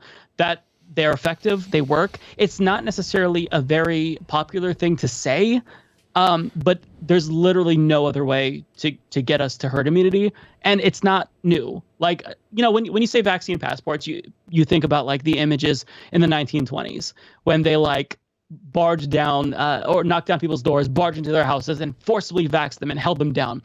It's not that, like, we don't have to do that. All we have to do is say, look, if you want to dine indoors, you just got to either get vaccinated or show proof of a negative COVID-19 test within the last 48 hours. And those things really work. Like in France, for example, within a day of the prime minister or the president of France hinting at mandatory vaccines, he basically he got 1 million people to sign up. And so, yeah, Stabby, I like that. So the but my freedom thing, this is my thing. I think that the left we need to do a better job at messaging, and centrists do too, because centrists are with leftists for the most part on this issue. I think we need to use the freedom argument, because really this is about like all of our freedom, because we can either choose to not mandate vaccines and then let anti-vaxxers who are uneducated and misinformed take away all of our freedoms and choose for us to live in a prolonged, if not permanent, state of plague. Or we can mandate vaccines and we can at least, eliminate COVID-19 in the United States for now. Like, we still have to vaccinate people around the world. Hopefully there won't be a new variant that emerges that's resistant to the vaccines. But there's really no other way. I think that people should avoid using the term vaccine mandate, and maybe even vaccine passport. But at the end of the day, I think that there should be a level of freedom granted to people who are vaccinated. And so we should, if I want to go to a movie theater, I should be able to do that. Like, there shouldn't be a total lockdown. I'm vaccinated. I should be able to take my card. So it's about, we're the ones who are pro-freedom. Like, they're the ones who are anti-freedom and keeping us in this state of plague. I want to be free from plague. So fuck you. I'm freedom. You're not freedom. That's my take on it. You can kind of blame this all on the liberals, though, because way back after Vietnam, they had the anti-war movement. They were woke against war. And before that, so many people were ready to die for their country. Now we can't even get the Republicans to take a needle. Like, they were going to go all the way to war and die in battle. But now they want to take a little prick in the arm? Die for your country. Get a prick. Well, and honestly, like, the conversation we were talking about with, like, Afghanistan earlier, and how there's so little trust in the government. I mean, there's a reason to distrust the government, right? Because of, how many times we've been lied to, especially like with our generation. We grew up during 9/11, the Iraq War, lying with WMDs. So it's not an issue of like people are wrong and stupid for distrusting government. But they are wrong and stupid if they distrust science. And they also really have to like not be so insular and and remember that we don't just exist like in a vacuum here in the United States. Like, this is a global thing. Like, I remember in 2020, like, there are a lot of Republicans, I think even Trump said, oh, don't worry about it. It'll be done in November. The pandemic will go away. It's like, okay, well, it's February and a lot of people in India are dying. So where are you now? So is this just like an election thing that Democrats created? Or is this a worldwide thing that we're all dealing with? So it's, I usually am very, very strong on like civil liberties. I think that we can't so the Supreme Court case that said vaccine mandates were okay, Jacobson v. Massachusetts, that was later used to justify bad things, like eugenics, for example. Yeah. So we have to be careful. Like, you can't just, I wouldn't flippantly just say, we're going to force you and like stick a needle in you. Like, I think that's the wrong approach. I think that, you could do stick and carrot approach and incentivize it. But at the end of the day, I can't think of another way out of it than to actually require, vaccine cards. I think somebody made the right point. Like, you have to try to find a different word other than mandate. But what do you use? It's hard, right? Incentive, the vaccine incentive. Yeah, that's we more got the positive. vaccine incentive plan. Because it sounds really, really bad. Like, if you hear, like, that's why even I like a lot of leftists, they won't say vaccine mandate. Like, I've seen kind of like people in my leftist circles where like, what do you think about vaccine mandates? And they'll like do a poll. And it's like, I think people are afraid to say it because it sounds very scary. It's like the boogeyman, but it's not. And I mean, if you look at polls, over 60% of Americans want a vaccine mandate. Because we all kind of want freedom back. Like, the vaccine mandate people are pro-freedom. And it's not like I'm saying, hey, you have to do this thing that I would never do myself. I got vaccinated. You guys got vaccinated. It's like, we all want freedom. So I want people who are frustrated with masks, talks of vaccine passports. I'm with you. Let's get past this fucker. Let's crush it. And let's move on with our lives. Yeah. I mean, doesn't that sound wonderful? It's really frustrating. It's definitely frustrating. So because of that past precedence, the government could mandate it if they wanted to, right? Yeah, there's limited things that you could do at the federal level, but Joe Biden can do things that would be very effective. So if he said, the federal government is in control of like interstate travel. So if he says you can't travel to another state if you're not vaccinated, that would be very effective. And this is kind of something that France did. Like, they said, if you're going to travel by train long distances, you have to, show proof of vaccination or have a negative COVID-19 test. And I mean, having a negative COVID-19 test, I think it's good that there's an alternative, but that's really, you're not going to want to get tested if you're doing all this stuff. Like, ideally you get vaccinated. So the goal ultimately is to make sure that we are making people get vaccinated, and things like that can work. Like, Joe Biden can say, okay, all federal workers, you have to have vaccine mandates. If you're going to contract with the government, we will not maintain that contract if you don't require vaccinations for your employees. And at some point, a lot of these private companies, they're not even going to need the government to tell them to, because, I mean, we all know this is bad for business. Like the lockdowns, people not wanting to go out, go to the movies, stimulate the economy. They don't want that. They want the pandemic to be over. So a lot more businesses, I think, are going to start mandating this. And you see a lot of states already saying, all right, state workers, you got to get vaccinated. If you're a healthcare worker, you've got to get vaccinated. Some companies are doing that. And I think it's going to increase because at some point, like you have to put your foot down. There's been enough time to where, we've tried to like butter people up. But there's going to be a large portion of people, enough to stop us from getting to herd immunity, to where you've got to force them. Like, I don't know if you saw the documentary. There's this Vice News documentary, and it was from a hospital in Little Rock, Arkansas, and they're being overrun with COVID-19, and their ICU is reaching full capacity. And the doctor was talking about how he's trying to convince them to get vaccinated, and he's only convinced about a fifth of the people there with COVID in the ICU to get vaccinated. And that's when people don't accept that it's real. So most of them don't believe that they have COVID when they're in the hospital. Yeah. And so the issue is when he tries to educate them and he says, okay, listen, when you're well, you need to get vaccinated. They actually start to get riled up and they get a shortness of breath. So it's like you're in this situation where he's trying to educate them and tell them to take precautions for their own health, but trying to educate them and make them healthier is making them less healthy because they're getting angry, and then they may need to be intubated. So it's a gut-wrenching situation. It's like, we mandate people to do certain things to save their lives. Seatbelts. We do things to protect people if they're not going to protect themselves. Oh, and unfortunately, that's the way it is now. The auto companies fought seatbelt mandates. Yeah, originally. Yeah, that's true. Think about how much more it costs to install seatbelts and make sure they work properly in every car. Yeah, it's amazing, but they fought that. Now, the cost it was there because of the price we paid not having seatbelts. A lot of people got maimed. The cleanup of not wearing a seatbelt in a car accident is horrific.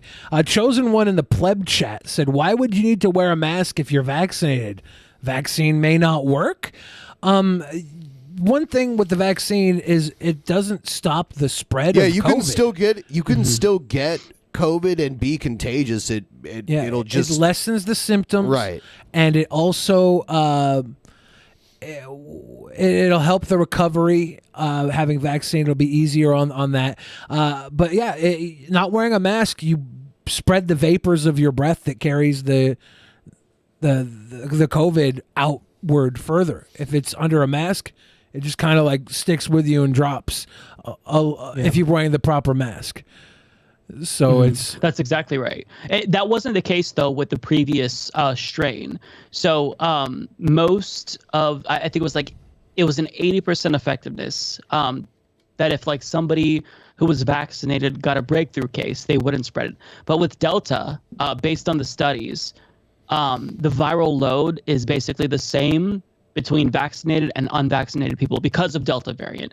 So that's why we're all masking up again. And I have no issue masking up, but it's like, it'd be great if we all were able to move past this, but it's not that the vaccine doesn't work. I mean, if you're vaccinated, then there's a almost near zero chance that you're going to die from it.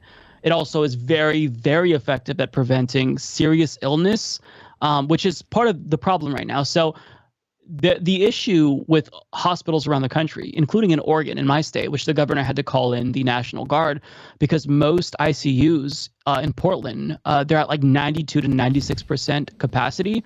And so what they're having to do is any surgeries are getting postponed. Like my mom had to have a surgery, but it got postponed. If you have a heart attack or you get into a car crash, they're now having to judge, okay, somebody who's suffocating or somebody who got into this car crash. So they're having to actually turn away people because people with COVID-19, they're in the worst shape. So that's why, there's this huge push right now to vaccinate people, because if you get vaccinated, the odds of you landing in the hospital are drastically diminished. And so it's not just that, this is about your health. Now it's affecting other people. Like there's this viral TikTok video of this man who I don't know which state he's from, but his wife has stage 4 breast cancer.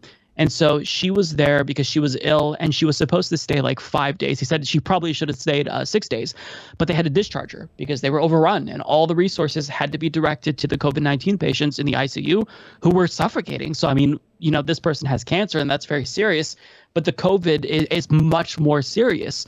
So, you know, this is going to lead to other people possibly dying who have already gotten vaccinated because there are so many people who are unvaccinated.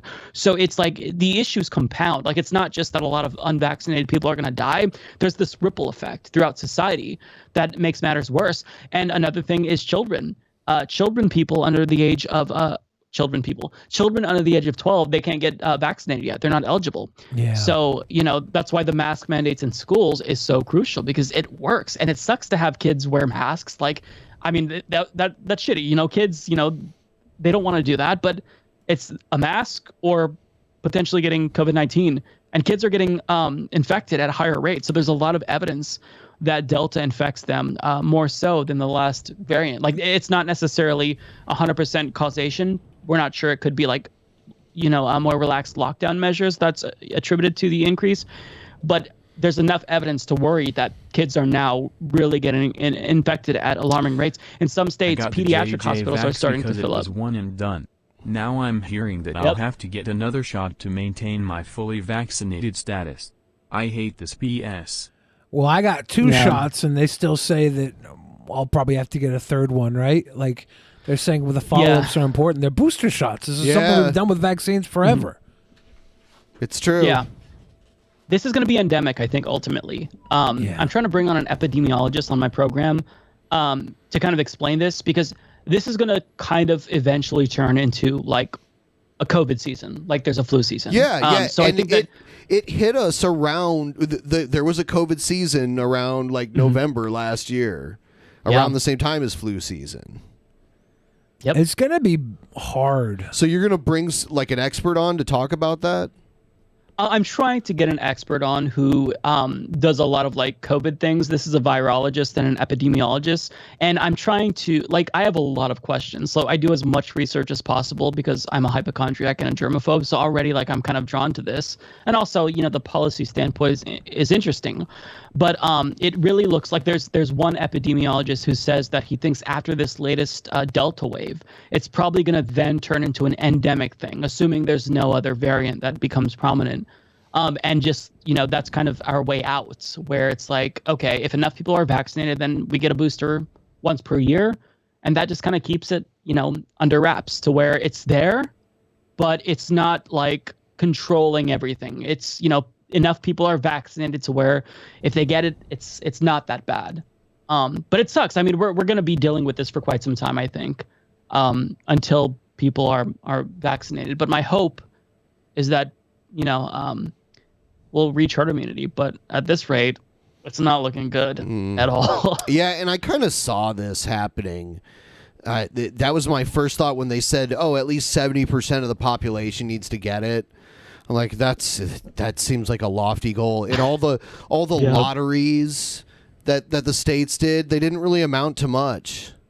It all in one state they did, but overall, the lotteries that were very stingy, like, you know, you'll be in a lottery to win like $100 gift card or something, those don't work. I mean, maybe they do to an extent. I'm not sure, but the ones that really work is, I can't remember the state that did it, but it was like Ohio gave away $1 million to 3 people. Right.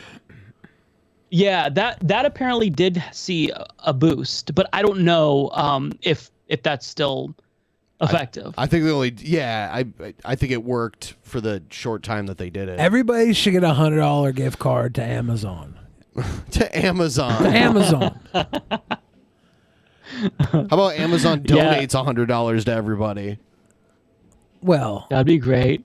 Yeah. I think even if they did $2,000, like, do a stimulus again. You get in there, you get your booster, or you get the vaccine, you get another stimmy. I mean, I think that's a really great. Yeah, I'm down for a stimmy. Yeah, I was saying you shouldn't be able to get a stimmy if you're not vaccinated. So, people want to do it, but I don't think they're going to do it. They better. It's time, dude. We need a prick stimmy. Give us a booster stimmy.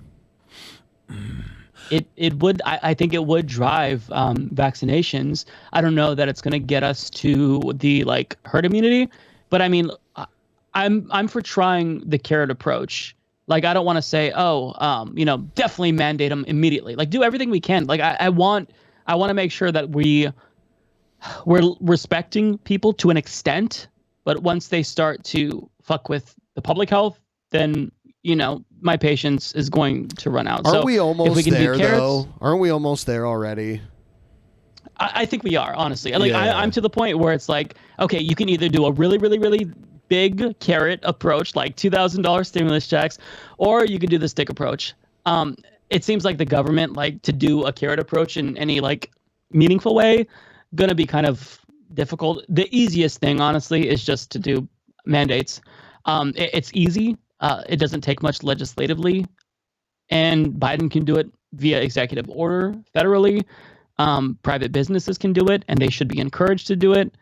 I'm kind of with you where it's like, it's time for the stick. We've tried, people have had months. There's so many studies now. FDA approval is coming in, I don't know, like a month or two. Then what? Because that's like one of the biggest things. Oh, well, it's not FDA approved. Okay, well, then what? Then what's the excuse? I mean, is there ever going to be a circumstance where, but it is emergency approved by the FDA, right? Like, it did get emergency approval. So it technically is approved. The problem is vaccines usually take up to 10 to 15 years to get full approval. We're putting everything we can into this one, and so it's looking like we might get full approval within the year, right? But normally it could take 10 to 15 years. It's 2 to 4 years of exploratory stage. I think with H1N1 took like 3 or 4 years to be approved by the FDA, and it wasn't a problem anymore. They just don't happen this quick, and an emergency approval is as good as it's going to get under the approval process. The fact that it's going to possibly get approved fully in the next year is unheard of. It's unprecedented. Yeah, and the emergency authorization, it's not like they were just very willy-nilly, like, okay, sure. Like, it's a very rigorous process, and these companies, they're not going to apply for emergency authorization if they're not 100% sure that their vaccine is going to be safe and effective, because if they fuck up, that's a lot of money that goes back into, fixing things. I don't know the logistics of the vaccine manufacturing itself, but they want to make sure that they get it right on that first try. And honestly, like, people, I don't think discuss enough how lucky we are that there's a vaccine that's this effective this quickly. Like, it's truly, like, it shows like we're living in the era of modern medicine, but instead, it just drives more skepticism because there's no trust in governmental institutions for reasonable, reasons. But I mean, look at the science. It's incredibly clear. It's probably because the vaccine's made out of adrenochrome. Dude, right? I wish we could get some adrenochrome. If they were giving away free boosters of adrenochrome, come on, wouldn't man. that make it better, right? Yeah. All the elites love it, so. Yep. That's probably what the people who are against it are worried about. They're like, oh no, it's got baby scales in it. they took Reptar and took his baby scales from Rugrats. Reptar from Rugrats. They took his scales and put it in the syringe. They were shoot in my asshole. I don't think so. Baby scales. Oh my gosh! It's funny that you mentioned. Oh, sorry. Go ahead. No, go ahead.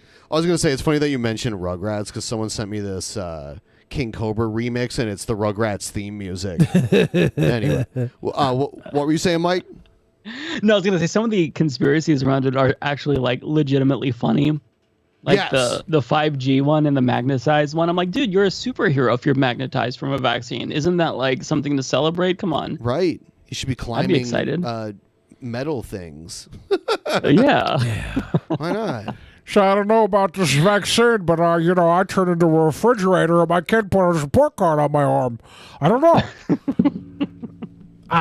We got a don't know that just came through from Seth Looks. Says part of why it was developed and approved so fast is you normally have small teams working on them. This time it was like the whole world. Exactly. Yeah, that's true. Yeah, it was a focused effort to race. Everybody focused big time on this. It was a call to arms, and they got it into people's arms at a record pace. Mm-hmm. It's just the people have been the impediment. Yes. Right. As per usual. Yes, that's right. That's right.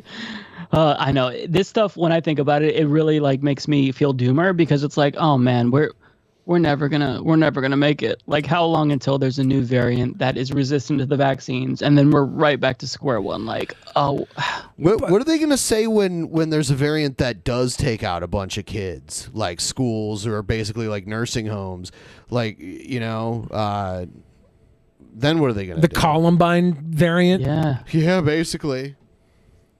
I mean, honestly, I still think that they won't be moved by it. And maybe that's too cynical, but I mean, in this day and age, people are so conspiratorial to where they don't even trust their family members. I mean, that's how bad like political polarization and conspiratorial thinking has gotten. I saw this article from Vice that one of the Parkland students, their father, after seeing Marjorie Taylor Greene harass David Hoggs, now believes that the Parkland shooting, it was a false flag.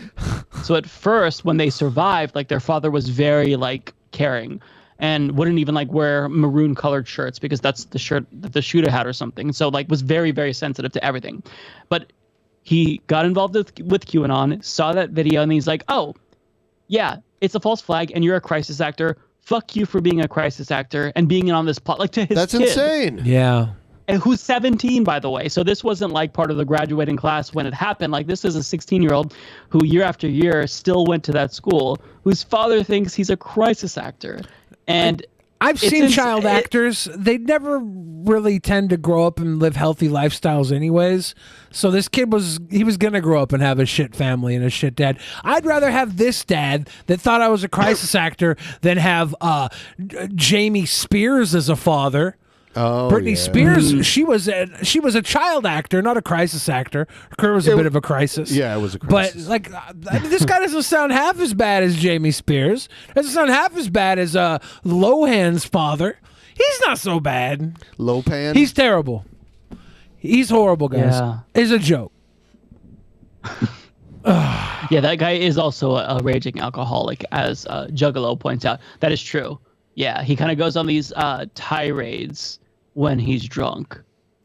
But yeah, have you guys been following the Free Britney stuff? I have not followed it super closely. But Yeah, is she free now? She's not free. She's Her getting father closer. has relinquished his conservatorship.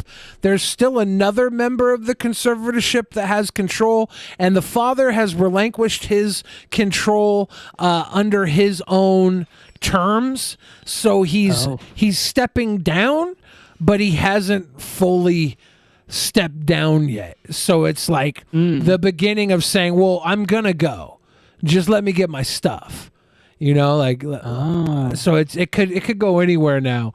Britney ain't free yet. Britney is not free yet. We gotta fight for Britney. Hey, I'm all on board.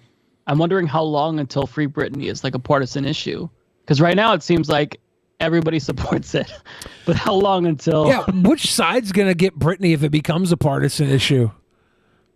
Yeah, I mean, it's hard to say. I saw Matt Gaetz tweet out support for Free Britney. I've seen some like progressive lawmakers. Has Ocasio-Cortez said anything about Free Britney? I'm not sure, honestly. I'm not sure. Yeah, I have to look. Are we gonna get Marjorie Taylor Greene and Ocasio-Cortez on the same side of something? Is that possible? I think that maybe Marjorie is like waiting to see what AOC says, and then she's like, "Okay, you support it." I'm actually against Free Britney. Like what she's saying. She's like, Britney obviously is crazy and shouldn't be able to take care of her own life. By the way, have you seen the adrenochrome in these Capri Sun packets? They just jam the straw right in the back of the baby's neck. That gave me a bad visual, but that was funny. Yeah, it's rough out here. Isn't it? I think, it's wild that Britney could be in the position she's in, like for over a decade, being under the thumb of this conservatorship.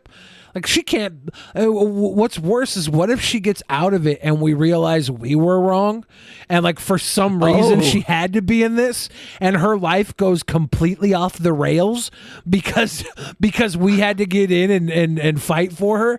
Like I doubt that's going to be the case, but like in the back of your mind, you have to think about that. Like what if we were wrong? Well, then we have to do the opposite. Imprison Britney. We have to reverse, clean up the mess we made. Yeah, I hadn't thought about that. Interesting. I do feel bad, and I feel like this has got to lead to like some sort of reform over those conservatorship laws, because I knew nothing about them.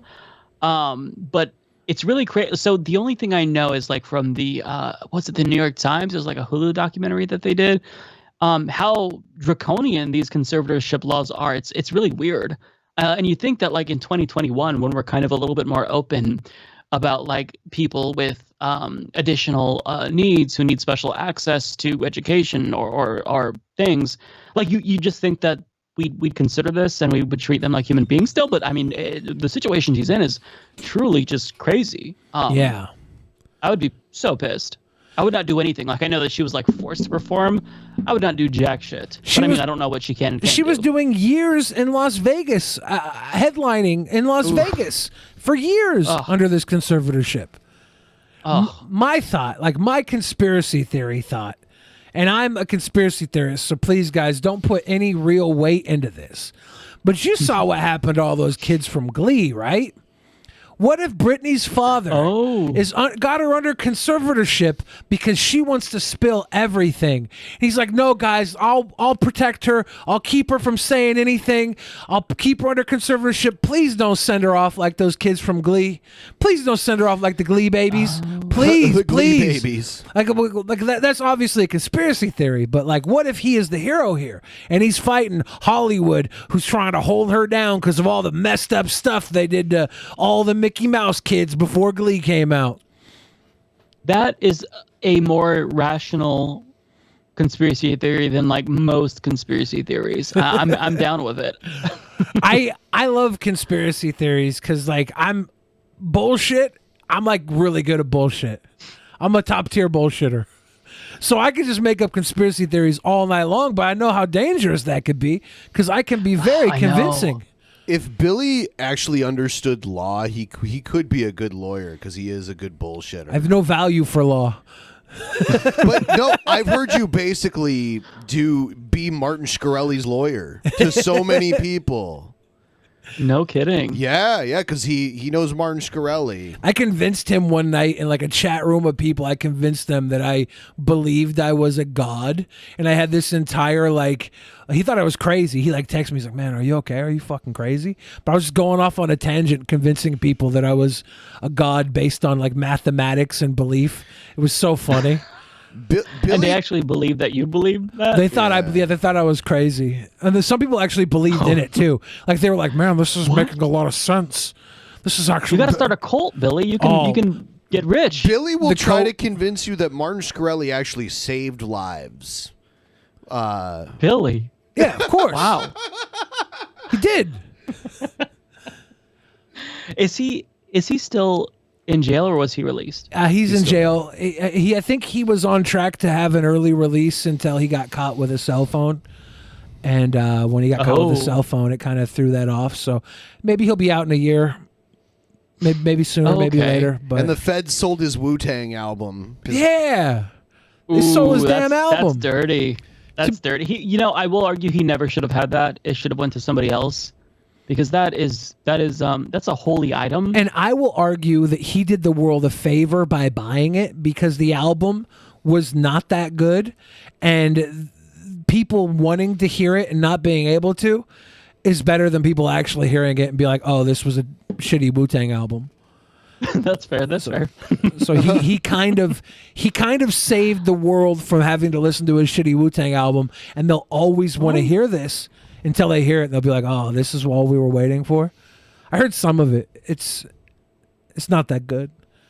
Oh, I know there's a parody of that whole thing in, I think it was Watch Dogs 2, where you have to break into a, I don't know like what the character was, but it was very clearly like a Martin Shkreli character, and you have to steal some record of like a legendary band. And I was like, okay, that's funny. This is interesting. Yeah, I never finished the game, but I remember that mission. That's funny. That was big. That was big in the public eye. He was such a character with all the crazy shit. It was the Wu-Tang, the raising the price, the being like completely smug on every level all the time. He was easily hated. Easy guy to hate.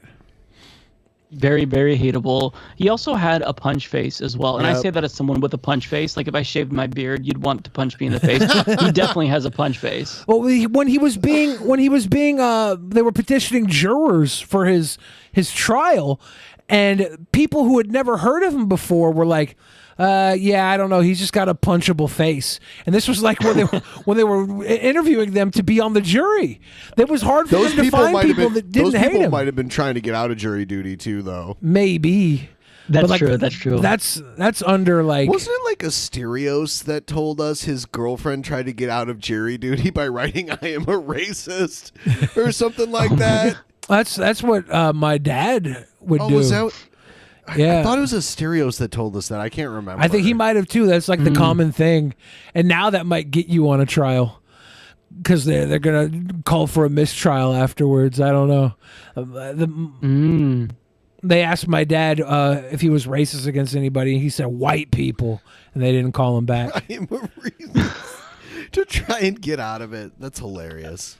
I never got called for, I mean, I was part of jury duty, but I never got called for like the juror selection process. Yes. The one time where I had to show up, they ended up like going to a settlement or something. So I'm like, what the fuck? I got up early for nothing and I didn't even get to be on a jury. Because I would have probably been on one. I would have been okay with it. You got that sweet check for $12 though, right? Yeah. Yeah. You ever get it? I'm pretty sure it was exactly $12. Yeah, it's something like that.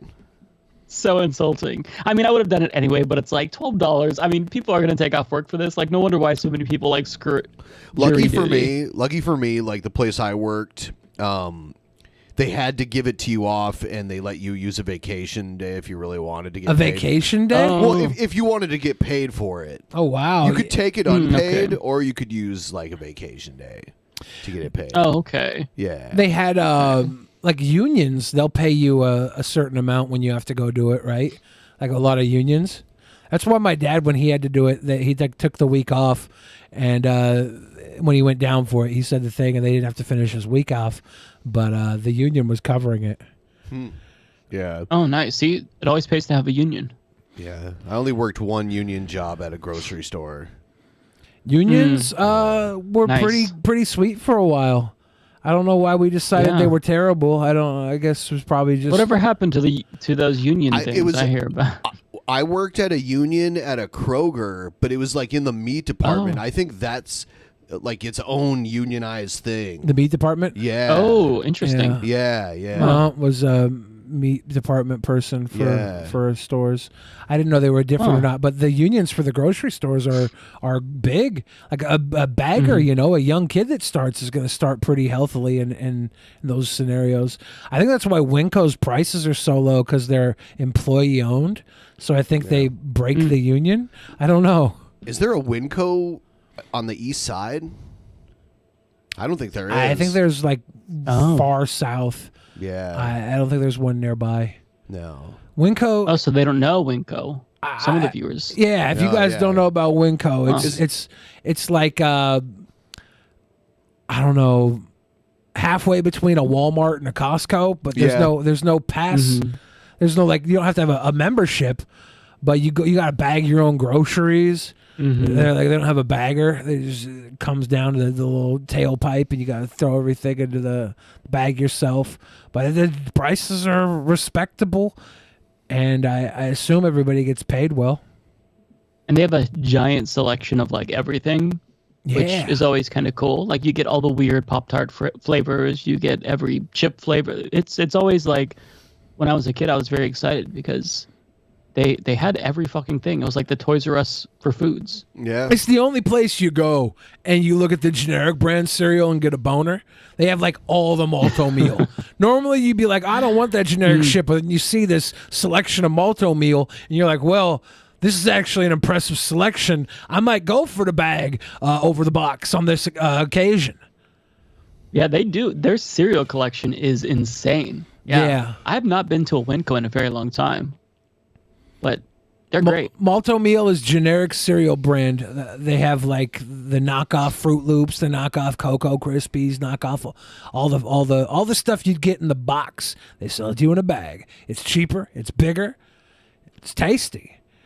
Yeah, if you're it into that tastes sort the of thing. same as the regular. Yeah. Some I like of the stuff generic brand. I think is superior to the regular, but not all. You just gotta try every single flavor of every malto meal ever, and figure out what you prefer. This is making me want cereal. Yeah, but Winco's just a huge. It's like a warehouse of stuff. They got cheap I've been to a couple produce. of They got like their deli is not the most impressive deli, but it's very cheap, and they have options. Get their chicken, their fried chicken, not bad. Their wings, not bad. So we're gonna wrap it up in a couple minutes, like 5 to 10 minutes here. Did we ever go through the Streamlabs? I don't know if we've gone through the whole thing. I'll scour. I did read some of the little ones off. Bebe Cheese says, I've been thinking for a while about the things that make me happy. And they're few and far between. But DP has been a source of happiness for me for 7 years plus. Yeah. Thank you so much, Ben and Billy. DP brings Wow, me that's so much sweet. joy. I'll be a fan forever. Oh, Thank wow. you, baby. Wow, that is so sweet. Yeah. Calificent said, if these people are protected by Jesus, they don't need their guns to protect them either, right? Right. Wouldn't that be sweet? XPZ 2014 says, isn't the wheelchair guy that Trump Nazi who Sieg heiled at Hitler's Eagle Nest on Instagram? I don't know. I never saw that. Wouldn't be surprised. Yeah, Seth there's looks- some lore there. There's some lore there to his story. Yeah. Seth Luke's Red Scare. Delbert Schultz, huge love. You guys gave big love tonight. Thank you. Delbert Schultz getting us that goal like, an hour into the show? It was awesome. Yeah, what? Awesome. Isolation Agorist said, ooh, sweet. Ooh, boys that are sweet. Just now jumping in. My question is, who is guarding the poppy field now in Afghanistan? Yeah. Also, the weapons black market just got some new inventory. Maybe Reagan should have said no to Charlie Wilson. Damn, Charlie Wilson. See, this is the problem. Charlie Wilson was Tom Hanks in that movie. Reagan was a Hollywood movie star. It was inevitable. Isn't there some old Soviet weapons in Afghanistan too? Because they were there before. There's all types of shit over there. Those are yeah. They probably give those to the kids though. They got new stuff. They got new sweet stuff. Bebe gave big Patreon today too. Thank you, Bebe. Bebe loves DP. That was very sweet. Thank you. Cool. Wonderful. Janie sent $5 and said, positive note, we cured malaria while making the COVID vaccine. We'll be okay eventually. Happy Tuesday, sweet boys. We cured malaria while making the COVID vaccine? Did we? I didn't even know that. That's a nice silver lining. You know, you see the silver lining in things, and usually it's mercury. And you don't like that. But this is a good one. You know, I like that. Positivity.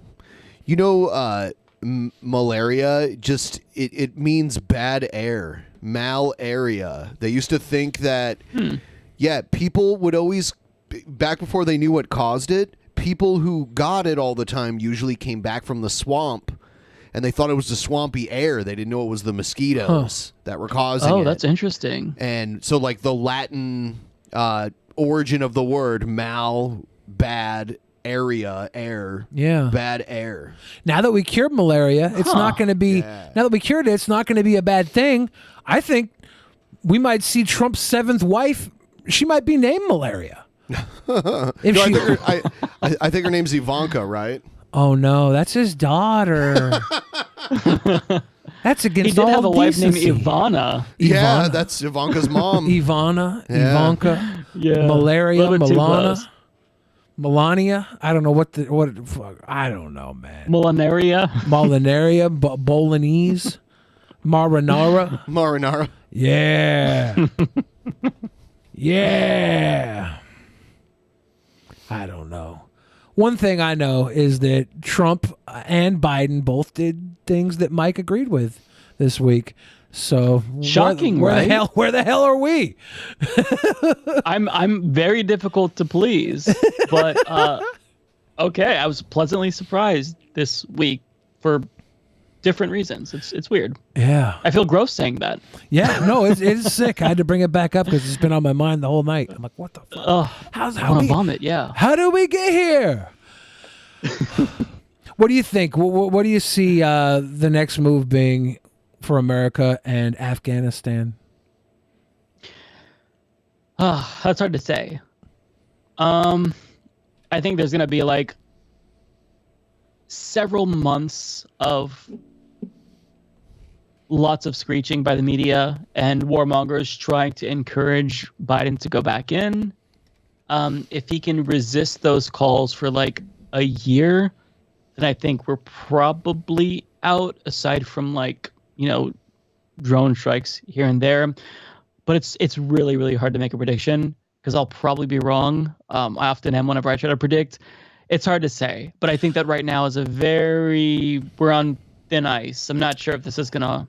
Why did we spend the last 5 years just implanting auto drones, and like if someone rolls up onto the banks that isn't supposed to be there, they get a 10-second warning to turn around, and the drones just do what they do.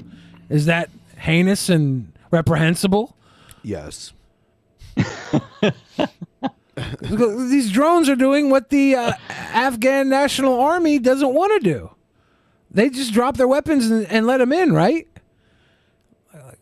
I think so I watched this video with a journalist who was in Afghanistan, and he was in communication with like a lot of the Afghan military, and he says that it's a bit wrong to state that like they all kind of left, because even though overall the Taliban was outnumbered like 300,000 to 75,000, there were a lot of like areas where that wasn't necessarily the case, where it was like 2,000 Taliban fighters versus like 75 Afghan military members. So it kind of depends.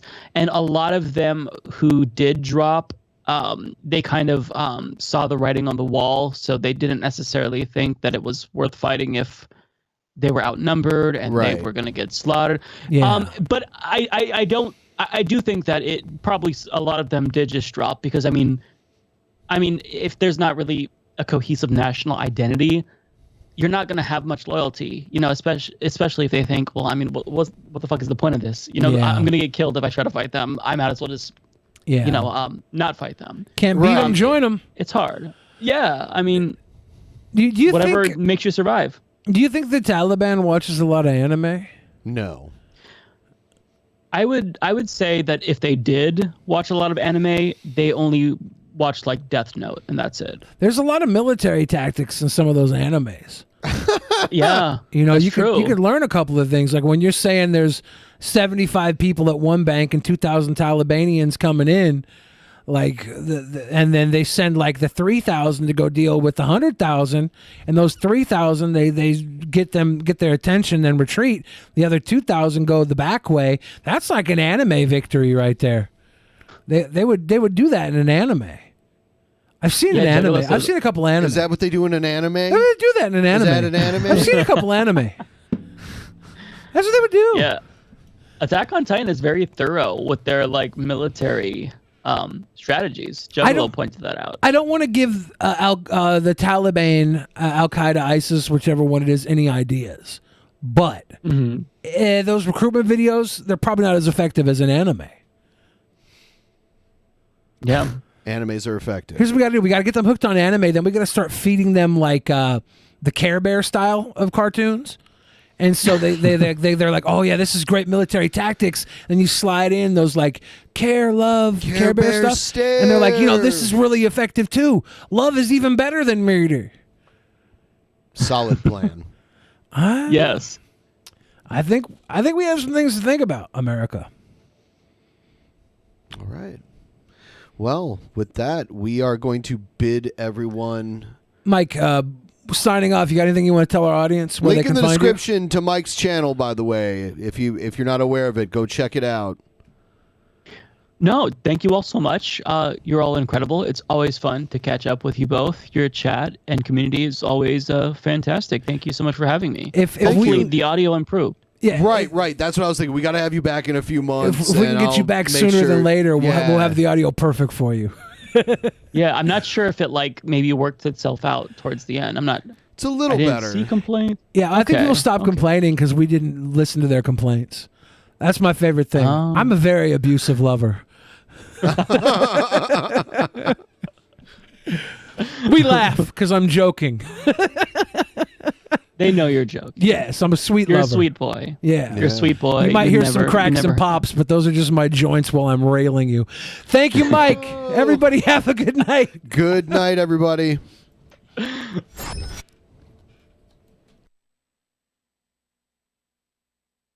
In the beginning, there was nothing. And then there was the Drunken Peasants Podcast. Drunken Peasants. Drunken Peasants. Drunken Peasants.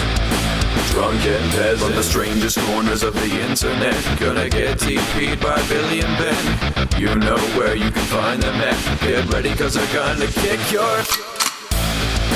Drunken Peasants. Drunken Peasants. Drunken Peasants. Drunken Peasants.